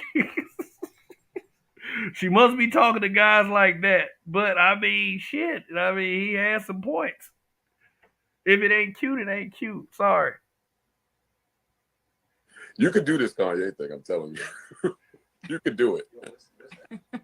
You understand? I'm talking about men that feel the need that they can comment on women's bodies and keep saying what we like and what they don't like. Who are you? Men get talked about for various things physically. Now, as far as the fat thing, there have been men that have rose to the occasion and have been proud of being fat. Let's start out with back in the early 80s. Let me take you back to the year of 1983. The Fat Boys. Okay, then years later, you had Big Pun, Fat Joe, the notorious B.I.G. But at one point or another, they were calling them niggas fat. But men are talked about for being short. Men are talked about for being completely out of shape. How we look. Yeah, specifically, and we've eaten all of that shit. I rarely see a man talking about, man, she called me ugly. I rarely see that. Oh yeah, and then the other thing, this thing that y'all got that they saying these days, and I don't take personal offense to this, but they'll tell you that you have a little wee wee. You have a little dinkins. We get talked about physically quite regularly, so all I gotta say is welcome to the club. Like the fuck. Saying about you. Yeah. Fuck them niggas. Yeah, fuck them niggas. Gemini 605, Chub Rock. Yeah, Chub Rock. Big boy. Fat man scoop. Shoot. Sun is Hot Rock, thank you for the super chat. I'm gonna put them on the screen. I'm just on screen share right now. I don't have a studio type where I got multiple screens and keyboards and shit going. So, hopefully one day. But it's yeah.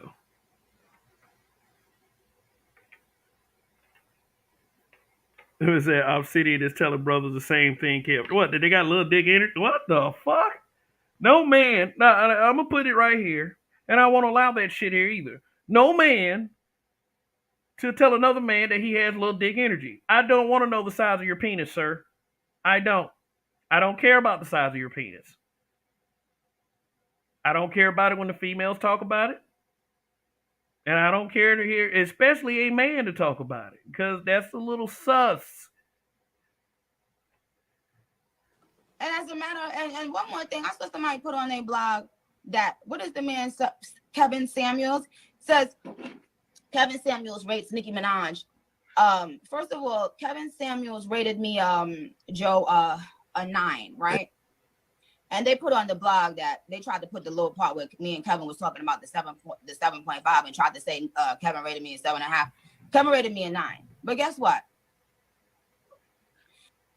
Kevin clearly rated you a 9. That was a big discussion in this space. A lot of guys like, I would have gave her a 9. You know, a lot of people say that she's too plastic. You know, that's one thing about plastic women. You know, women made of plastic. They say a lot of things. Plastic might be going to their brain, but you know. That 7.5 or that 9. And this is not about Kevin, because he actually was very respectful on the show when I spoke to him.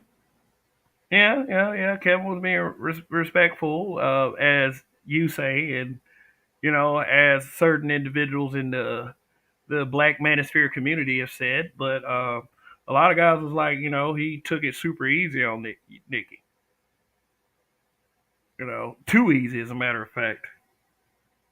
Winston Toka, he said, yeah, I was planning on that being a topic real soon. Body positivity only applies to women. Yeah, definitely. Definitely. I think it was Rolling Stone magazine where Lizzo, yeah, I had to bring that name up because that's, oh my God. The whole Eddie Murphy fat suit thing. Oh, he was wearing fat suits. It made me sad. I like, so all of a sudden we can't joke on fat people? Shit, fat people always been joked on. Shit, like short people. Shit, little people. I mean, like, I ask any fat person, would you rather be a fat person or rather be a little person? And when I say little person, I mean like what used to get called dwarfs, midgets, you know, dwarfism. Would you rather be a man who loses height or you rather be a little bit overweight? Because you can go to the goddamn gym and fix that.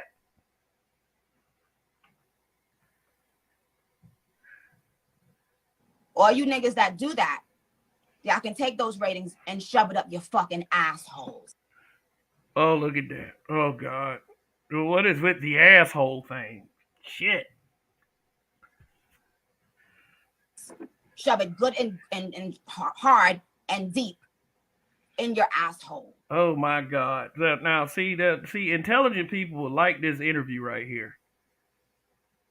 If you don't like this interview, you're not intelligent. Look at Joe. Or you can stop. Okay. Like, you shouldn't tell women what you think their rating is. Oh God! You can tell, man. Shit. Look. If a woman rates me at a 2 or a 3, that's not gonna stop me from rating her at a 5 or a 6. Women rate men 24 fucking 7. You ain't even gotta tell me because I used to work in the service industry, and I work with plenty of women. I grew up around women, and let me tell you something. When they see a guy who is somewhat symmetrical in his frame, looks like he goes to the gym, they automatically rate that guy. And when they see you as someone who they would not sleep with if you're that guy, then they are rating you as well. Shit, that's shit. And let me tell you something. We talk about women.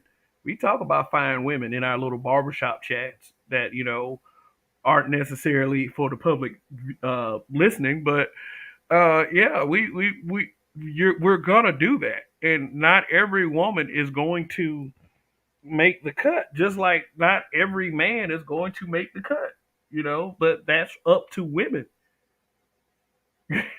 You know, but we like men, like if you're any kind of man, you know, you know with us it ain't about looks, it's what we can provide. And, for a lot of us, it's about looks. But shit, that doesn't mean you're going to last very long with that person. So, I mean, I don't know. Just some things that I've observed in life. So, I mean, she seems awfully uh, triggered. It's not that serious, girl. See how that works? But Joe, man, bruh. Like, I don't ever want a man to come back on this fucking internet and talk about some fucking lace front. Who the fuck y'all think y'all talking? We're talking to anybody that goddamn listens. Don't be coming on this internet talking about no lace front. Got lace fronts? Don't be coming on here talking about no lace fronts. Who the fuck you think you get? Too. That's a conversation you have for your fucking woman behind closed doors. Y'all feel. Oh, what conversation I'm gonna have with my woman? Hey, them girls be wearing them lace fronts, be ugly as fuck. That's the conversation right there. I'm so glad you don't be wearing lace fronts like that, girl. Yeah, that's the conversation. And if I want to come to YouTube, which I'm not gonna make it a conversation, like I'll say some shit like it's unbelievable, which this has gotten to an unbelievable level. Feel like y'all can constantly disrespect black women. Now black women are being disrespected because we're talking about their lace fronts. But like the disrespect is subjective because they think any form of criticism is disrespectful. They think you dating out of the race is disrespectful. Get the fuck out of here. I love this. And to the men that get Joe, come on, God.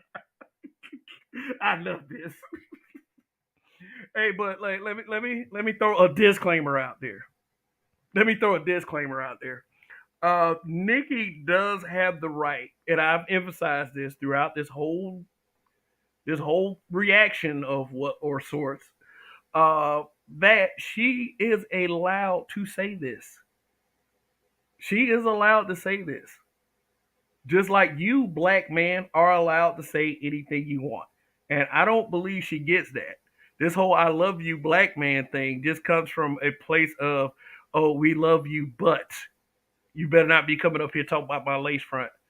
I'm like, if that motherfucker is ugly, just like a bad haircut, I'll talk about that shit too. In other words, me like, and then this is a lot of this whole there's a lot of this whole like this is the flaw, and I'm not saying that there's not a point to what's being said about shame, blame, and explain. I'm not saying, but this is the kind of thing that's that's what it sounds like. It sounds like you telling brothers to shut the fuck up, and that's why we're here the first goddamn place. It's not that it's not that we should. We've never been given this kind of platform to actually speak our mind and set the record straight because for a long time, B-dubs wouldn't shut the fuck up. Like, get the, yeah, but okay, whatever. It's like, now, if she were to say something like, okay, that's fucked up saying like that girl lace front ugly, it hurt her feelings, then I could more so understand that, but then I would still respond like, life isn't fair, sister. I'm sorry. That shit ugly. Do better. Just like, if you want to say some shit about me, hey, I mean, look, I've been called ugly and cute in the same day by a couple of women. So it doesn't bother me. And I'm not saying it shouldn't bother you because we do understand that women are going to be a bit more fragile. Not to say that that's right, but they are going to be a bit more fragile when it comes in the looks department. Like I said, look at Lizzo every fucking month on the internet. And laugh about black women because you mad because some black girl broke your fucking ugly ass heart. Like, oh, who hurt you? Like the podcast clown. The podcast clown. I wish the fuck you would have tried that with me, bitch. I wish the podcast clown. Now, when they said when she says the podcast clown, thinking that she is referring to your boy A lot of people were speculating that was Tommy Sotomayor.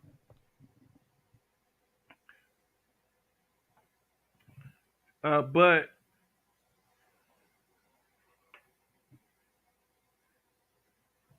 one moment, y'all.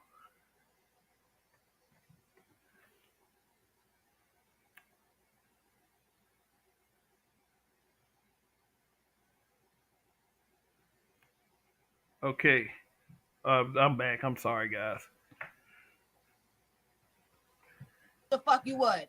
They wouldn't have tried it with you, and you wouldn't have been there. They would not have tried it with you because KS didn't try it with her. He gave her a 9. Never. Yeah. But we ain't even gonna get at no light. But my point is, you speak You about just these gave things it in life. the privacy of your home with your woman. It's not. This is not embarrassed black woman season. That's not. Well, you need to be telling black women that because black women embarrass themselves quite frequently on a regular basis. Remember when you and Cardi B got in that fight?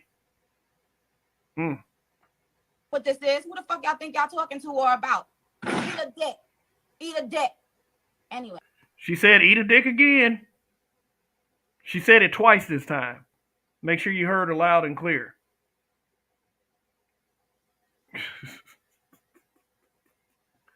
Because a lot of guys in the space. This is how I know she's talking to the space. Because a lot of us said that shit was fucked up, telling men to eat a dick, telling the black manosphere to eat a dick. Oh, these folks is funny, man. Seriously, but seriously though, man, do I believe that Nicki is actually trying to be like is she actually trying to be genuine? I said that earlier. I do believe she's making an attempt, but it's a very bad attempt. I don't know if anything else is on this interview that's worth mentioning or whatever, but let me. I'm gonna play it for like another minute or so. So Joe, I'm. Oh God! Like it's like the nigga on Facebook, and I'm not talking about anyone in particular. Every time some woman comes on with some kind of rant that comes out of no fucking where, and it's targeting black men, it's the nigga that hits the laugh react and makes the comment, "Oh girl, you chose violence. Oh, you go girl. You go girl. Tell them niggas. They hate black women." That's that guy. That's who Joe is representing right now.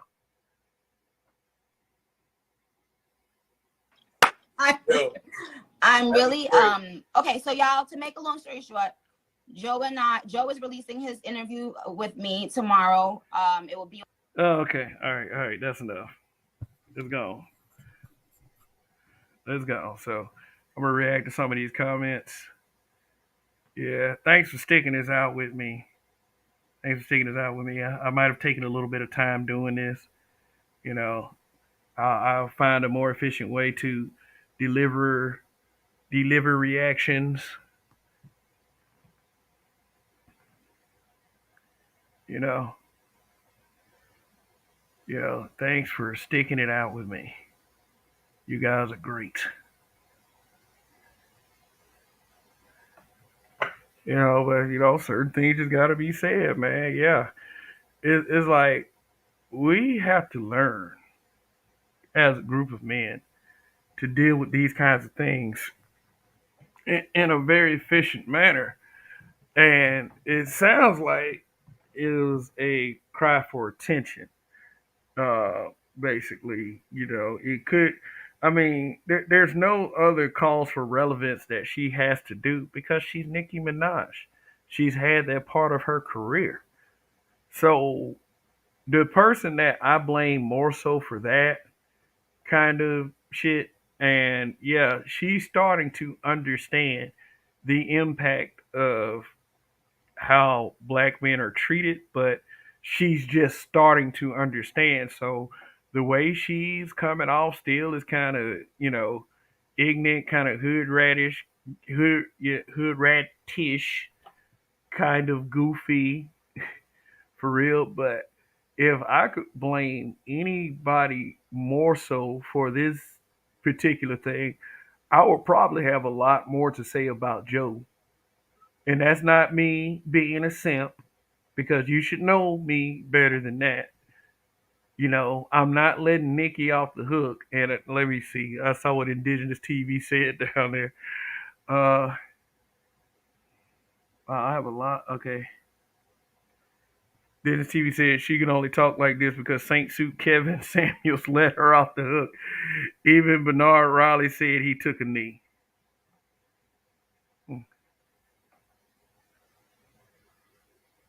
Yeah. Let's see. Let me see real quick. Said he bended the knee. uh, yeah. Let's see. The man said Kai was and still is a dirt bomb. She actually got kicked off a reality show for rapping one of her songs, and it was supposed to be a freestyle. Rael said they have 40 years of TV and complaining and worried about the internet. Yawns. Yep, yawns. Kevin Murray. People are tough on the computer. They sure are. I've said this before, I say it again. People gotten too used to being disrespectful. I mean, but they're celebrities. Like I said, this being a regular person shit is new to them.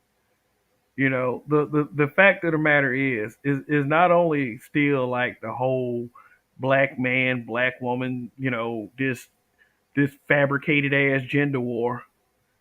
Uh, is not so much that, I would say. I mean, even though she spoke from a gender war sentiment, like telling, she's being the usual, like trying to tell men what we should be speaking on. And what Nicki doesn't know or doesn't understand is that we see this shit within regular, everyday YouTubers just like us. Regular everyday content creators just like us. We've already seen this shit. Women who are so upset because they can't control what we say that they are willing to put out a bunch of BS, about us. And it's just like, I'm not saying that you should be mad, you should be triggered, but you should be able to call it out whatever you want to call it out. And if that's a problem for people, then I would have to say that, hey, you know what? You haven't been watching for the past few decades. Now, for people who constantly repeat the complaints without presenting some type of solution, like, if you're gonna talk about lace fronts, why are you talking about lace fronts? You ain't offering no solutions. Yeah, we do offer a solution. Stop wearing them ugly ass lace fronts. If you want us to stop talking about them. Because if you wear an ugly ass lace front, obviously you want somebody to say something.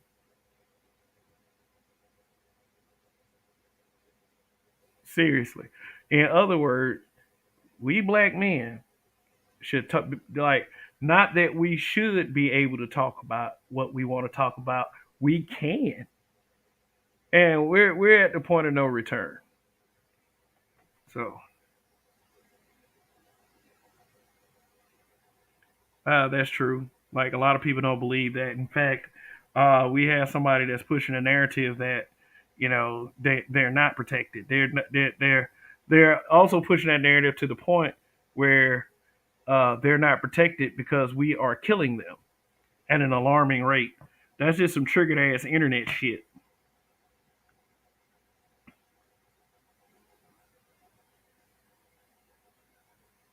Simps like Button enabled toxic behavior and went, yeah, they enabled it, but you have to understand there's also the thing that we have called human choice.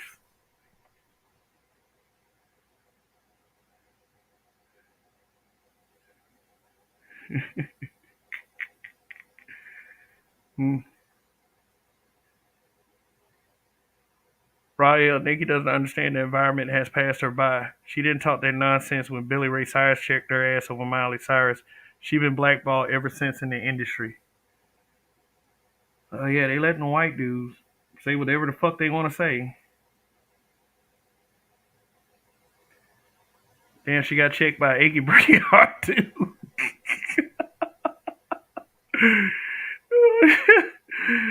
Oh shit! He said, well, "How do you get checked by a dude who wore jeans and rocked a mullet?" Yeah, because they always say that who gonna check me, boo crap.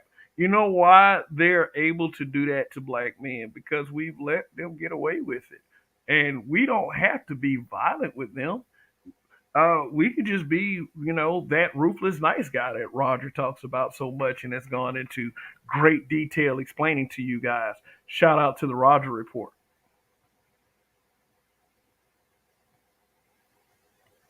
That Billy Ray Cyrus checked Nicki Minaj. That's very interesting. Which is furthermore the reason why I don't get why B does so adversarial toward black men. Because let me see, Nicki. I'm looking it up too. I'm looking it up too.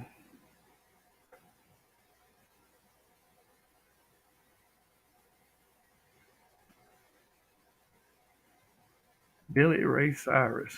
Holy shit. Billy Ray Cyrus versus Nicki Minaj.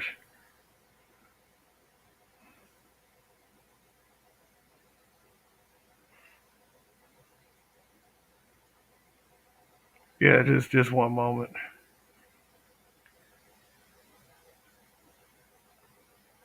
I don't know. Shoot, let's see. Queen entitlement. All right, share the screen here.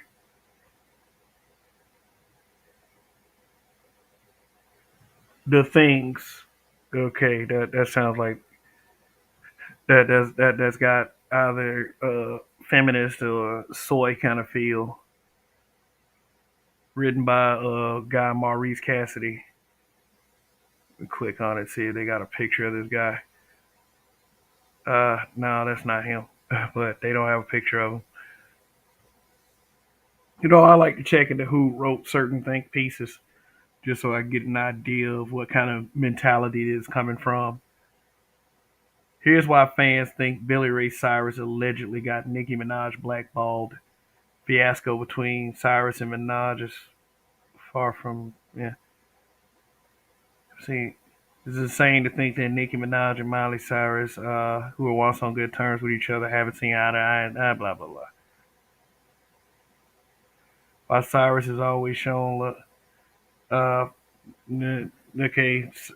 let's see, the two had a massive fallout in the lead up to the 2015 Video Music Awards after Cyrus made comments in an interview insisting that the super bass rapper wasn't a nice person while addressing the latter's then feud with Taylor Swift. While Cyrus had always shown love to Minaj and her music, the remarks made about the Trinidadian clearly weren't appreciated, and which was apparent when both ladies attended the VMAs with their beef reached new heights.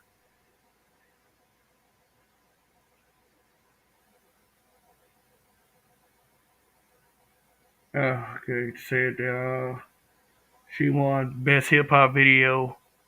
Minaj took a moment to address her issue with Cyrus before asking the former Hannah Montana star what's good. While viewers at home believe the entire thing was staged to create some controversy, apparently it wasn't, as Cyrus's dad, Billy Ray, was allegedly furious by the incident. His was sources. Okay, yeah, it's kind of screw. Where they say while it's unclear whether or not this was the exact moment the music industry turned on Minaj, it would go without saying that the feud with Cyrus definitely contributed to the debacle. It's like when Kanye went up on stage with Taylor Swift, and was like Beyonce had the greatest video of all time. Uh, how everybody felt as if Kanye was crazy, and I didn't understand exactly why black folks was like. I mean, I don't know. I just think from a biased place when it comes to black people. Yeah, do we have this narrative that black men worship white women, but Kanye West stood up in front of a white woman and said the black woman had the best video. They say he had the best record of all time or some shit like that. But which was a big exaggeration. It was a big exaggeration because you have to put Beyonce's album up against, certain greats such as Thriller, Purple Rain, Straight Outta Compton. But they said that Billy Ray Cyrus. Wait a minute. Billy Ray Cyrus checked her. Like I said, why don't we ever have this energy? Shit, honestly, who could forget when Nicki Minaj called out Miley Cyrus on the VMAs? I mean, it's news to me. Shit. But anyway, yeah. I guess that confirms it. He did check her.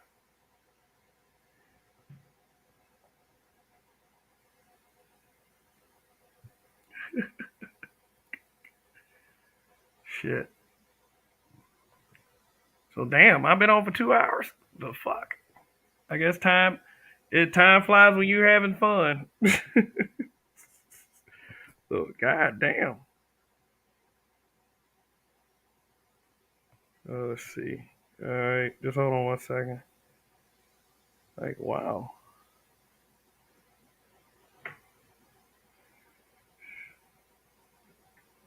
So yeah, I'm gonna open up the panel shortly, but yeah, I mean I've been going on for quite some time. So I see you down there, Dunny. Hold on one second. Yeah, Gemini 605 and Kanye has been blackballed ever since. Yeah, Kanye West has been made to look like an absolute crazy man ever since that Taylor Swift thing. I guess it lets you know who's really in control of the industry. And, black people should reach out and support black people a little bit more and, act with some cohesion. K-Dot said, Rael Nala Vibe said that black men are expendable. What do you think of that? I think that she's crazy. I mean, are you saying that about all those simps and your husband? And that's why a lot of people do bring up that relationship because of the shit that she's saying. I mean, it's if that's fucking crazy.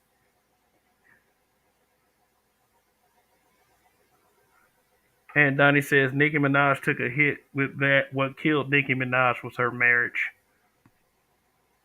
Uh, hmm. Yeah, she married a sex offender.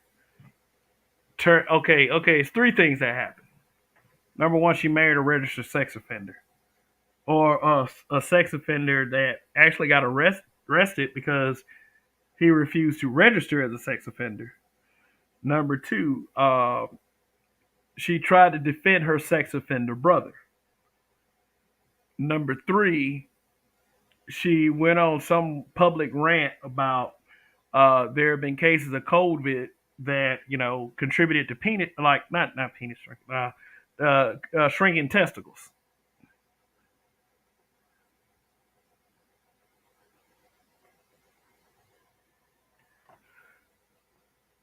Dennis TV. Imagine Kanye as a guest on Mr. Palmer's show. KF, laugh emoji. Yeah, shout out to Mr. Palmer. His mind will get blown by the information Mr. Palmer got in regards to child support and family court laws. Yeah. Mm. But yeah, K Dot man, look. That's who Nicki should be talking to. Shit, problematic people such as that.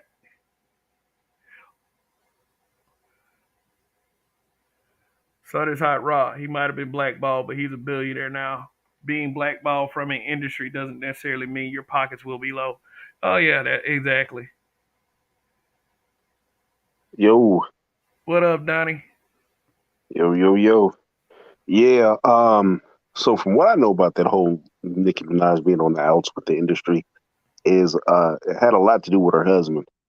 When dude got out, so when he got out of jail, she ended up getting hooking up with him, spending money. And being that this nigga is a legitimate criminal, fresh out, he rubbed a lot of people in the wrong way. You know what I mean? He's doing criminal type shit. Um, but I think what really pushed her into the depths was all the rumors surrounding that situation with the dude.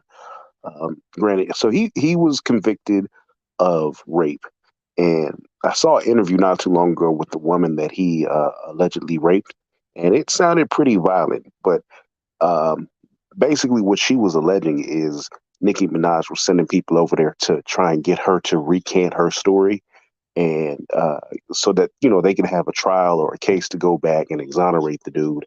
And it was pretty forceful. So rumors swirling around, who she's married to. Then you kind of strong arming the chick in order to recant a statement, using money, using all this stuff.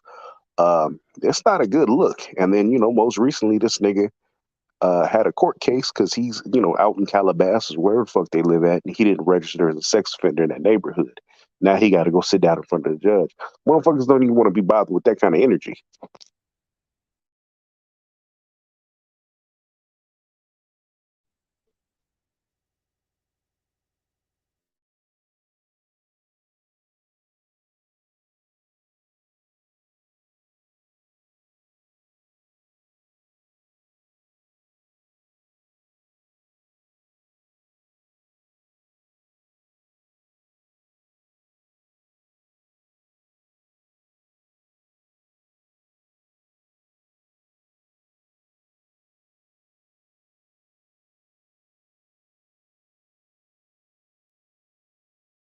Yo, can you hear me?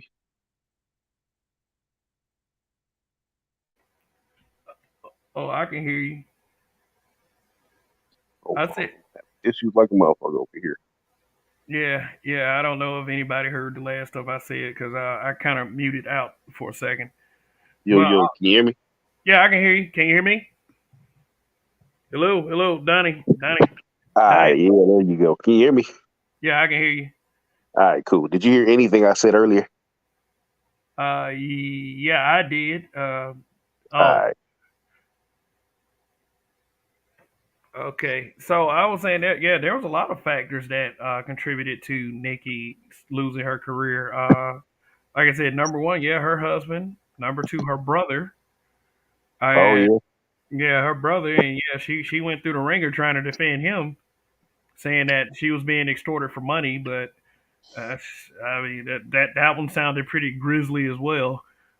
Because it was like they said that he was having his stepdaughter from age 11 to 14, and I was like, oof, that's kind of Yeah. bad. And another thing that contributed was the rise of Cardi B. They don't let them too many of these thoughts stay out. Multiple thoughts, stay out there like Yeah, that. you don't have 6 or 7 different women at that out rapping like you'll have with dudes. You got to have one at a time. She'll be recognized, and then the other one kind of fall in line. Yeah, like like the same thing with Nicki Minaj and how her and Little Kim kind of fell out. They had their little feud going. It was just like a unwilling passing of the guard. But yeah, Nicki's time is basically done as far as I guess trying to get back into the music thing. The whole BBL butt shots, the big ass that you got women that's coming in, they got real natural ass. Some of them still getting them shots too, but Nikki's shit look crazy. Yeah, but I believe this is why she's coming to podcasting and she involving herself in what black men are saying or whatever. Do you believe that maybe that she's trying to find some kind of new angle to go at? Yes. So I know this because of my girl. There was the rapper Kaya, right? My neck, my back. Remember Yeah, that cut? yeah, yeah. Yeah, mention her earlier. Yeah, so she ended up jumping into the podcast game and making a name for herself with I think a transgender lady, feller, person. And I think that for a minute she was on top, or at least, and with black women. So if Nicki Minaj can angle herself, she can put herself in a position with Joe Budden. Joe Budden retired. Joe Budden he was a great rapper, but he didn't have no real hits. So if she's able to angle herself into a podcasting world, then that can open up the possibility for TV shows, XYZ, everything down the line. I think Nicki Minaj tried acting, that didn't really work out too well for her. But yeah, the next stage is to position yourself into the podcasting world, into the YouTube world, and try to angle from there. Build your own social media empire. That'd be your best bet, because I don't see a whole bunch of people rocking Nicki Minaj anymore, do they? Did she put out an album recently? I believe she came out with. I think she released a video recently, but I don't think anyone really cares about whether she's putting out music again or not. Like I said, I think our time has passed. It's like that last album Sierra put out. Nobody really cares. Sierra put out an album? Like this was about a couple years ago, and that shit didn't go. That shit didn't go wood. That's how I, bad it was. I remember the last album Sierra put out that anybody even talked about was with Future. and then and no, I take that back. She did Level Up, and everybody was laughing at her ass. Hey, bitch, level up after you had a baby. Oh, okay. Yeah, some messages wouldn't make sense. Like I think, yeah, and there's a lot of them don't take into account. They think it'll work out some other kind of way. But yeah, like it's you hear it. It seems like it's pretty smart to get into the podcast game at this point. And it seems like that celebrities are bum rushing this shit. It's it ain't like Joe Budden, him, like that was in the video with Nicki Minaj. It ain't like he was real big in the rap game so much that he has left a legacy like these other rappers. So he got into podcasting as well. Shit, Willie D from the Ghetto Boys, he got into podcasting. This is a gold mine over here, depending on whether you execute it right or not. Yeah. So it's Willie D didn't have shit going for himself, nigga. Boy, what you see, D? What you see? Yeah, man, but yeah, I mean, what one of my beliefs is like a lot of these people are reacting this way is because see, they had to go through a record company. They had to go through that room full of white execs like that, and they had to perform in front of them in order. Oh, well, maybe not, maybe more in more recent years, but they had to do that. See, your average podcaster that started with podcasting, they didn't have to go through all that. They didn't have to go through a mainstream source. I didn't have to go through a mainstream source to come up here. I know that there's still some ways to go. I'm always there. There's always I'm a believer. There's always room for improvement. I mean, the message is great, but it's got to get more exposure to it. Not quite having the exposure that someone like a Nicki Minaj would have, or even to the level that Joe Budden was able to reach. As far as getting out there in the rap world and making a name for himself. I mean, but they understand that they coming into this that there are a bunch of guys that are popping up right now that can be just as big or even bigger than them. Shit, like look at, excuse me, boy, look at Boyce Watkins, look at people like that. Look at Roland Martin, who came from a mainstream source. They do lives all the time, and you got people who are within the space that will put on a broadcast and shit, their number of live viewers far exceed guys who came from the mainstream. So they know where their competition is basically, and I think that bothers them a little bit because these guys are not acting like fans or stands or we're not as starstruck as we used to be. You know. Yeah, I mean, yeah, that's some real shit. Traveling to the probably kick people over there. That motherfucker, that motherfucker indigenous TV. I say Willie went from bald headed hoe to one of the biggest simps on Black YouTube. It's funny. I've not seen a lot of Willie D's content because I know he clickbaited me once, and I was like, I'm not doing this shit. But yeah, I had all the old Willie Diaz items and shit. That nigga had he remixed Queen Latifah's "Lady First" to "I'm Not a Gentleman," and that was a cut. I used to get in there every time I would get in the car going to school and or no coming back from school. It was "I'm not a gentleman" or a nice guy or a good fella. Bitch, I don't care if you're 9 or 99. I got to the seat, now it's mine. Yeah, he was rapping. Yeah. But he said that nigga's out here trying to say these hoes. Well, you know, he probably had a woman beat him into submission. There's nothing he can do now. Nah, well, you know, he did come out with that social media. Like, he was doing some kind of interview a couple years ago. It was about 2 or 3 years ago. I forgot he was doing the interview with. He was saying that, you know, there's these brothers online dissing black women, talking about black women, you know, stuff like that. You know, pretty much put that out there, and they even posted it in the group.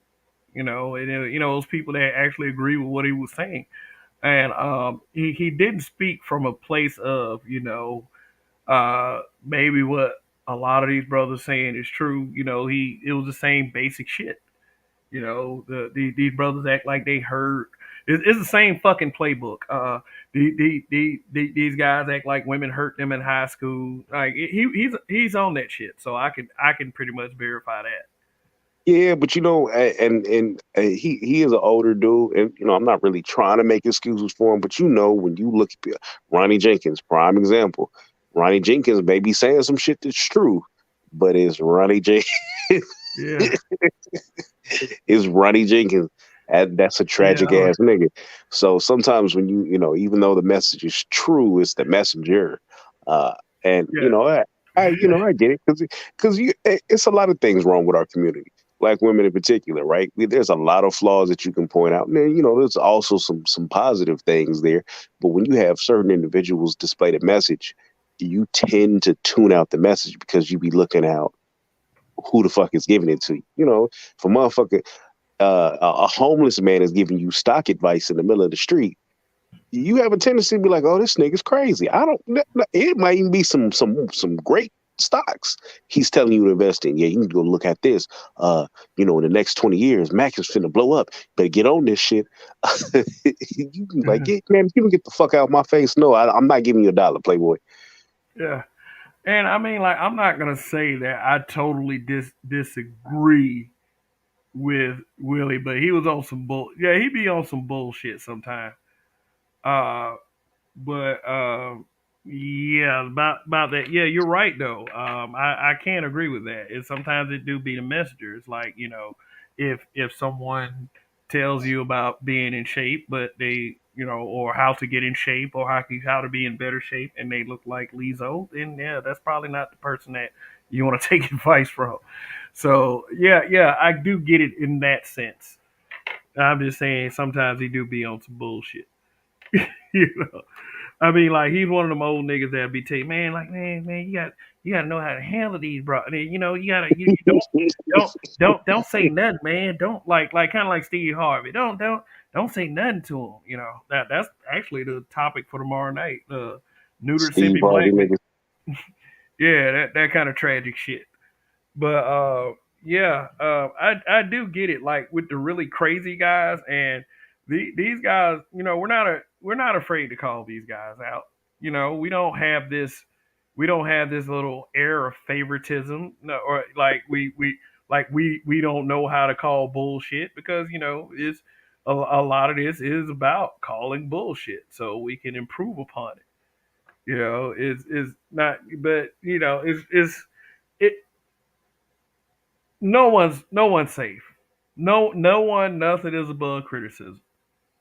No one is. Not when either you're male or female. No one's above criticism. Period. And a lot of these people take this shit deeply personal to the point where it's just you get little messages like you just saw on the screen. You know, just people telling you to eat a dick. I mean, if you mad, if you triggered, say why you're mad or you're triggered. I mean, you don't have to cover it up like that. Indigenous TV be going off.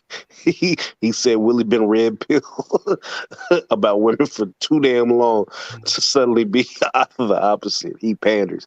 He do pander. He is trying to get some because if old Willie D got up, it would be some niggas in the manosphere that would be gung ho for his ass. But if he throws a little sentiment in there or maybe a lot, I don't know. It sounds like it's a lot. He feels like he can get across to a broader audience. Some niggas just be defeated at a certain point. Feel like, why would I want to make waves? No, and then like with certain like here's the thing about these old rappers. A lot of these older rappers they push that culture, to the point where that made women okay to behave in certain ways. Like, very like, I'm not speaking from a point of these women's rights have been violated because I mean, for a lot of them women, nobody had a gun to their head. Nobody told them to. They forced themselves into them hotel rooms. Sometimes they were already there, but at the same time, just like I used to back in the day, back in like '91 when I was like 15, like I used to have this debate about Two Live Crew. And I don't know if anybody remembers the box or the jukebox network, the one where you can call in and request your favorite video. But they used to request two Yeah. live. They used to request two live crew videos a lot. And the women that I would talk to, the women in my family would be like, "Oh, they're degrading women. They're like, they no." I'm like, nobody's forcing those women to be out there. Nobody's telling those women they had like, and they were just like it wasn't so much how twerking was today, like really shaking butt cheek, but they used to be all bent. They used to be bent over and gyrating that thing, though, for real. Like it used to be some fine ones. But the women in my family would be like, oh, they're degrading, and they weren't use the word objectifying yet, but they look at women as sex objects and all this other stuff. I'm saying, wow, those women are doing that themselves. They're doing that themselves. It's like, it ain't like Luke gonna show up to their home with a wire hanger talking about some bitch, you better get up and get out there and shake that ass. No, And how many women have actually come back in this day and in this Me Too era and actually said that they were being forced into some positions by Two Live Crew? Oh God. None. None. So I mean nobody's forcing them, to put that image out there. They're doing that shit to themselves. And and the fact of the matter is, because of the culture by people who were young, like Willie D and Master P. Because I remember when Master P went off on Charlamagne the God about that woman Mercedes, the one that was bent over on the car, and he said that she had a fat ass. And Master P, man, you got to respect the women, dog, man. And Huh? for real, this is the same guy that was in a that was in the last done get You get got getting to wobble wobble. Ooh, shaky shake. getting Oh slurped fuck. up, getting slurped up, and he talking about, man, I know her, man, she a mom and everything, man. Like, look, this is not a good look, Master P. You had her bent over the fucking car. That was supposed to be sexual, and he's sitting up here talking about respect. Respect, you supposed to respect the ladies, man. No, she was bent over a fucking car. You haven't, especially with the kind of career that he's had. He hadn't cut like this nigga used to say on albums, "Oh, you bit it, bitch, get off of me." He used to say that shit, but it's like, nah, I ain't gonna go into it too much, because Charlamagne the God be on some fuck shit too. But it just like I was using that as an example of these old rappers that will sit back there and act like they didn't create a culture for this to uh, get some traction. These women being very sexual and shit, and having them viewed a certain way, and because of that, that was like the precursor to a lot of what's going on today. Not saying that it's dude's fault directly, but there were a bunch of women that were okay with that shit. If they weren't okay with that shit, they would have said something, but they ain't no one had said something. Do you know the first time I ever heard Two Live Crew? Or at least I remember hearing and like actually listening to a Two Live Crew song. I probably heard it, in the club or maybe not in the club, but out and about from people's cars or being at a house party or something. The first time I remember Two Live Crew, like the cuts of two lines. Like I listened to maybe 8 or 9 songs back to back to back. Girls played it. Do you want to know how I heard it? They invited me over for a twerk party. Girl's mama was gone, and it was about 4 girls over at the house. And they said, "Come on over. It's a twerk party." Nigga, huh? All right, I'm on my way. Walked my little ass over there. About 14, about 14. Strode up in there. These girls is in there twerking. I'm like, oh, I'm getting some pussy tonight. Nigga, they had "Don't You Want a Coochie Ride?" And the bitches took turns on me trying to give me the best dance. And I had to vote. Sound like you Let had a that really sink good in. time. Sound like you had a Well, really good time, sir. aside from that, but this was women playing this song. It's not like I organized them. It was like, yeah, I'm gonna put you bitches on. No, these bitches heard this shit and said, let's invite the nigga from around the corner over here and practice on him. Yeah. Well, sound like you weren't forcing them to do any goddamn thing. They just decided to do this shit on their own. But I don't know. It's just they'll use that kind of shit to and not saying your incident in particular, but then all of a sudden when they can't get I guess what they was looking for in the beginning, a select man, as they say in these YouTube streets, then they start blaming the world. Like, no, you're the one that made yourself look like a hoe. You're the one. You only knew the shit these women did. Like, man, come on, man. They invited me over for a twerk party. Come on, nigga. And if I was a celebrity, somebody to be like of ill reputation that millions of people follow me or some shit, one of these bitches probably me to me. We called him over to the house and we played July Crew, but we didn't know he was a man. He got an erection on me while I was twerking. Bitch, yes, I sure the fuck did. And it was totally consensual. Me. Yeah, all right. Yeah, I mean, I bet he is too. Indigenous TV. He said Uncle Luke is still setting these hoes out, and he damn near 60. Nigga really is. Yeah, because that's who they know him as, and they are perfectly okay with it. Shoot, but one day somebody probably might try him too. We don't lead this life cleanly as a black man. This is a damn shame. But let me ask you about the whole Nicki Minaj thing, as far as this whole once again, maybe taking low key subtle shots at certain content creators or the space itself. Was her messaging off? Did it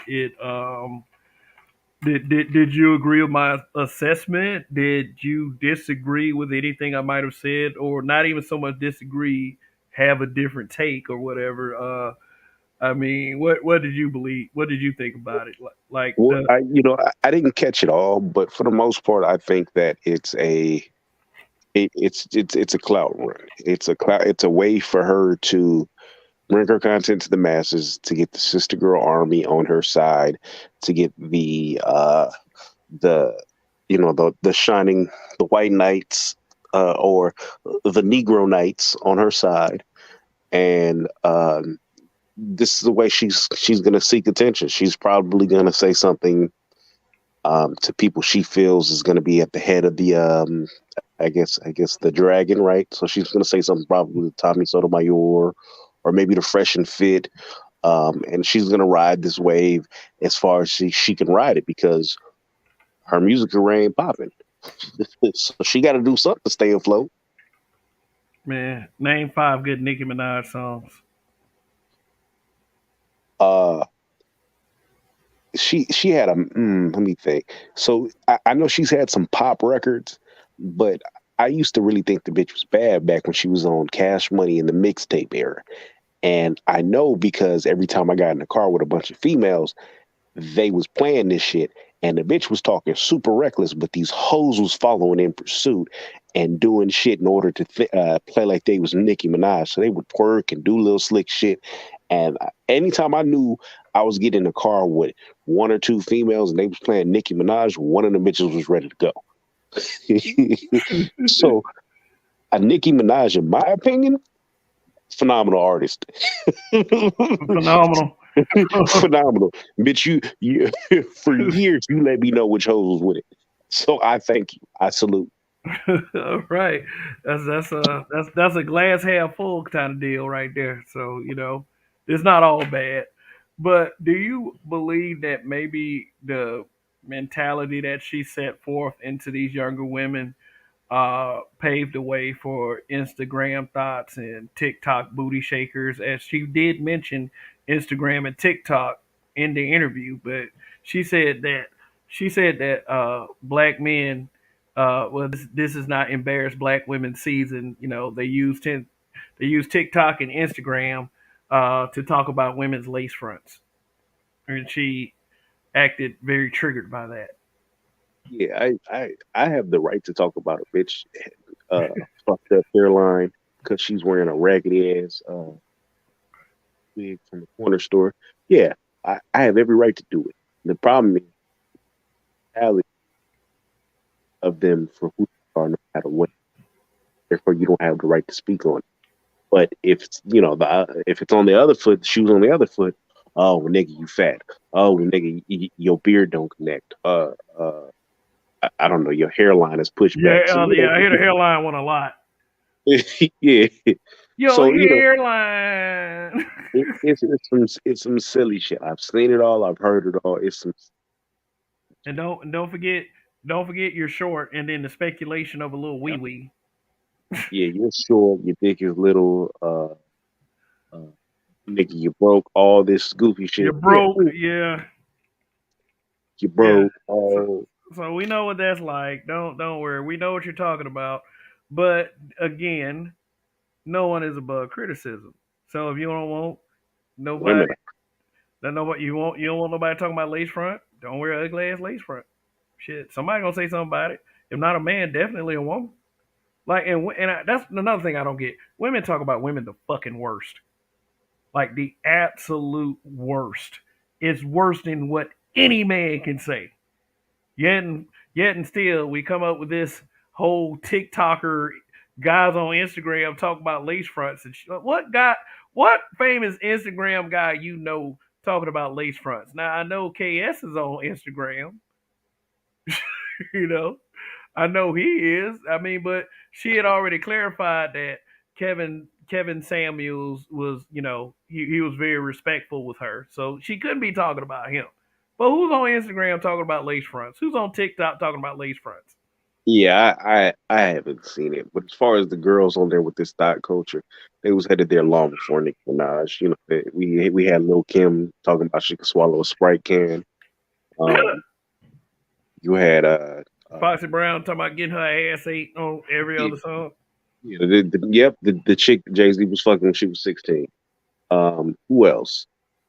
You had a couple of rappers out there fucking assy shit, and I'm not gonna hold you. China White, the bitch just said some shit. You like, God damn, fuck her. But now it's to the point to where it's every single fucking song. All you bitches got the wettest pussy. You gonna ride the dick and make a nigga pray. All right, bitch, you ain't got nothing else to talk about. All right, you gonna say this? At least say it in a clever way. Like I like Doja Cat. The bitch said, son, pussy wet, dolphin, dive in it. So she said something, and I was like, oh shit, that's a hot ass line.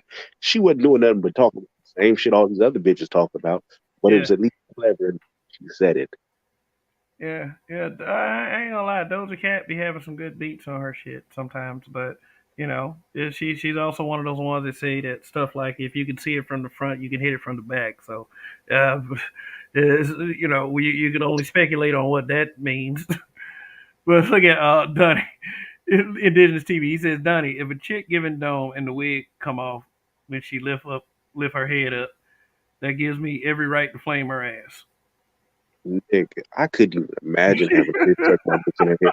I think like I'm legit trying to think of a bitch like that. Real talk, like I'm really trying to think. Like I look like that would probably like my dick would go soft because I'd be like, this bitch is a man. But like I'm really fucked up about that. Like That that's not even man, something that crossed my mind. that man said, And then the TV said Jill Scott swallowing cucumbers and shit on Instagram. Your microphones.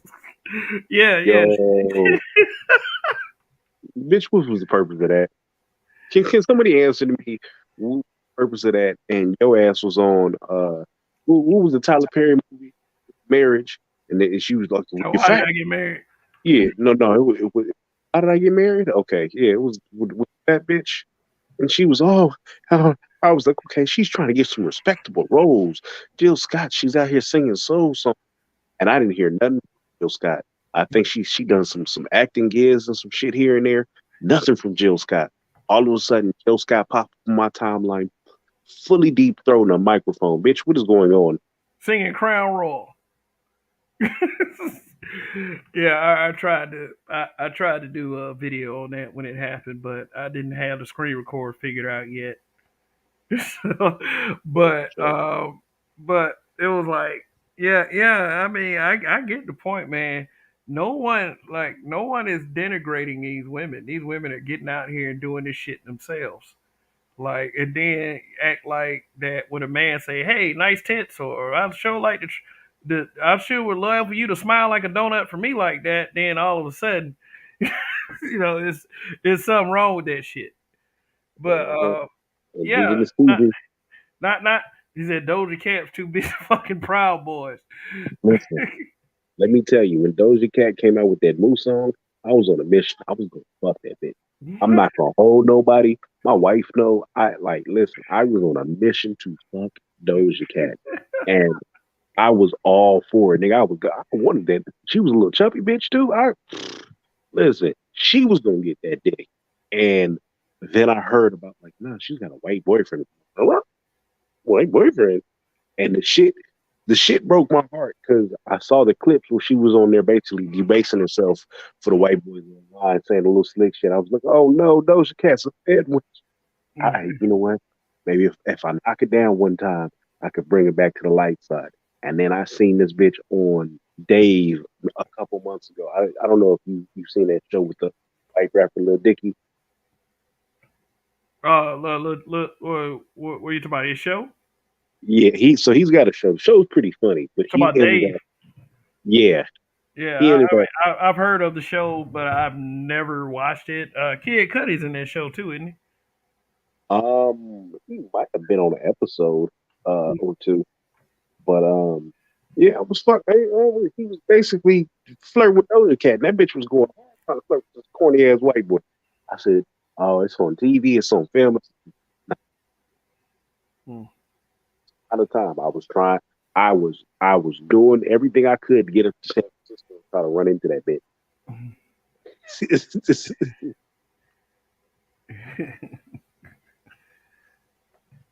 Doja Cat hates black men because of her father. Say her daddy black. Yeah, her dad's an African dude. Oh, okay. Yeah. Okay. So yeah, you think so her dad was one of the kinds that said that American black men ain't shit. One of them. Probably. No. I think he low key abandoned her mother. He did some shit. I basically, had I caught Doja Cat, you would have had a whole generation of songs about niggas ain't shit because of me. I'd have ruined that bitch for everybody. So maybe it's a good thing. Oh, okay. Oh, I made a mistake, and I made a mistake and scheduled one of my tomorrow night's broadcast for early. So let me go ahead and change that time because I had somebody in the chat of that already. So whoops. I gotta really watch that shit. But yeah, she's rapping, but yeah, she got a white dude. I just seen something in the news about her recently too. She's son has a white man.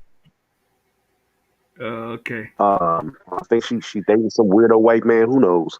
But none of this shit's surprising anymore. The majority of these female rappers, all they talk about is fucking getting fucked, and how they pussy's magical. Yeah, yeah, yeah. Magic pussy, you know. but yeah, man. Yeah. Anyway. Shit. I think. Yeah. I'll do this for 9 more minutes. I close it out at the 3 hour mark. Uh. Yeah, but shit. I think dude, let me ask you this. Would you agree with the theory that says that okay, getting back to people like Nicki Minaj and Joe Budden doing the podcast, would you agree with a theory such as there especially for Nicki that she's so used to being around yes people and people who kiss her ass and there's definitely enough of that ass. Um that she's so used to getting praise and adulation that when she does come to a platform, such as these, and then have so many podcasters, not just regular everyday people, not just internet trolls, podcasters criticizing her. Do you think that is throwing her off because she's Nicki Minaj, she got all this ass and such and blah blah blah? Do you think that's plausible? Well, you got to think the average black woman is like that, right? So when you have this conversation with the average black woman, she can't be told anything about herself. Any kind of accountability is an argument. It becomes a crazy scenario, right? If you think about it, you tell a black woman she's wrong. Oh, you finna have a fight in your hands. Now imagine this with the ego of Nicki Minaj, with a team of yes men around you. You're a platinum top selling artist. You're on top of the world. Nobody's telling you no. If somebody does give you a hint of no, then you're going to tell your agent, you're going to tell your assistant, and it's going to turn into a yes. And then you fall the fuck off.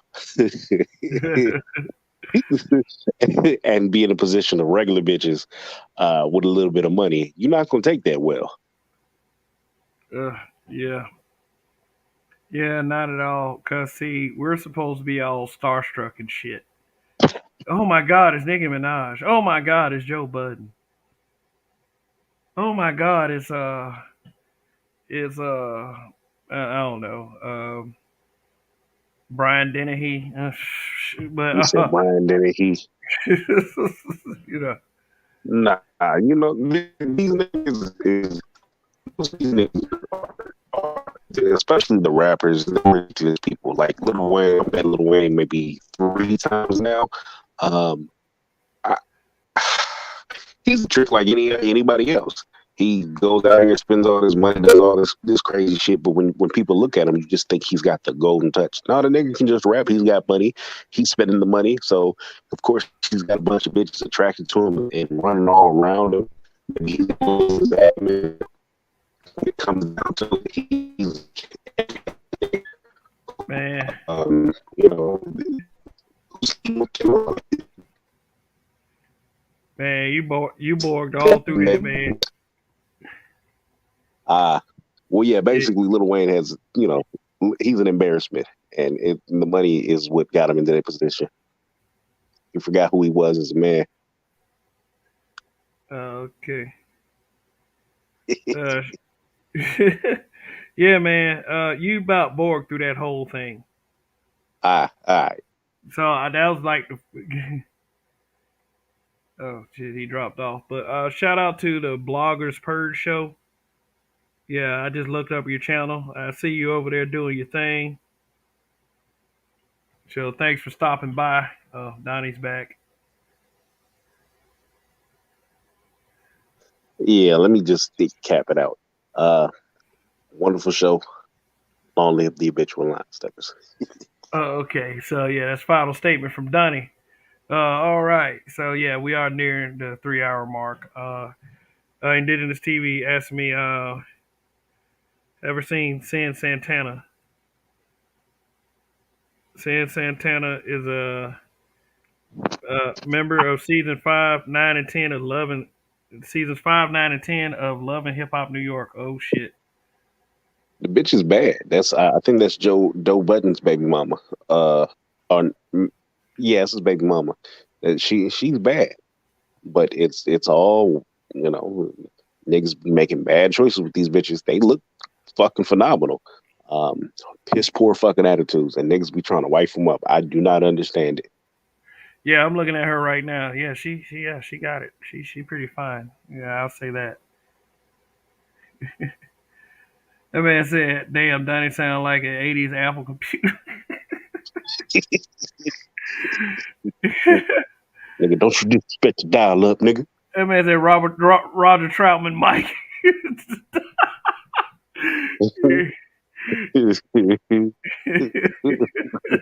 Done it. Flashlight, neon light. All right. So yeah, I'm gonna go ahead. I'm gonna go ahead and deliver my final statement. You know how it is. Final statement, closing, and then yeah, it is pretty late. I'm gonna try to be on earlier next Sunday, and that's just I always say that. But thanks to everyone that tuned in, and hopefully you did press that like button. And if it's your first time here and you're new here, go ahead and hit that subscribe button. So yeah, if you're going to be podcasters, you no doubt have stepped into an arena that is, if you have been a celebrity before, that you're going to have to meet some people that are not starstruck by you.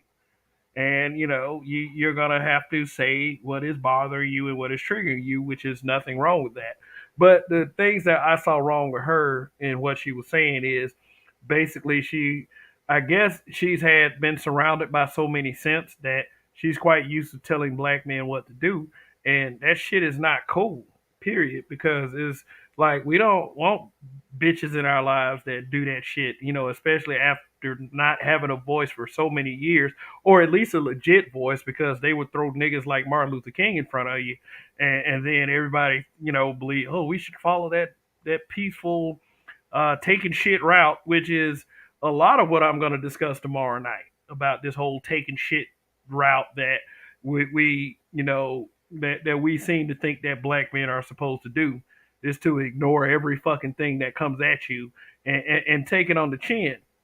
And what we try to do here in the habitual line steppers is that we let you know it's okay to have a spine, to have a set of balls, and to say whatever the fuck you want to say. So okay, if I see a dude that I don't know that look like he eats ice cream cones all the fucking time because he has all the stains on his too tight t-shirt, I'm gonna be like, dude, man, what the fuck? Just like if I see an ugly ass lace front, I'm gonna be like, girl, you ought to be shaming yourself for coming out the house like that. So I mean, be triggered by that shit if you want, but someone who truly cares about you will tell you the truth. I know you've heard that said before in a lot of instances, and I'm saying it right now. Someone who cares about you tell you the truth, and tell you not to take it so personally when you fucking up for real. Now, as far as she was like this embarrassed black women thing, black women aren't infallible.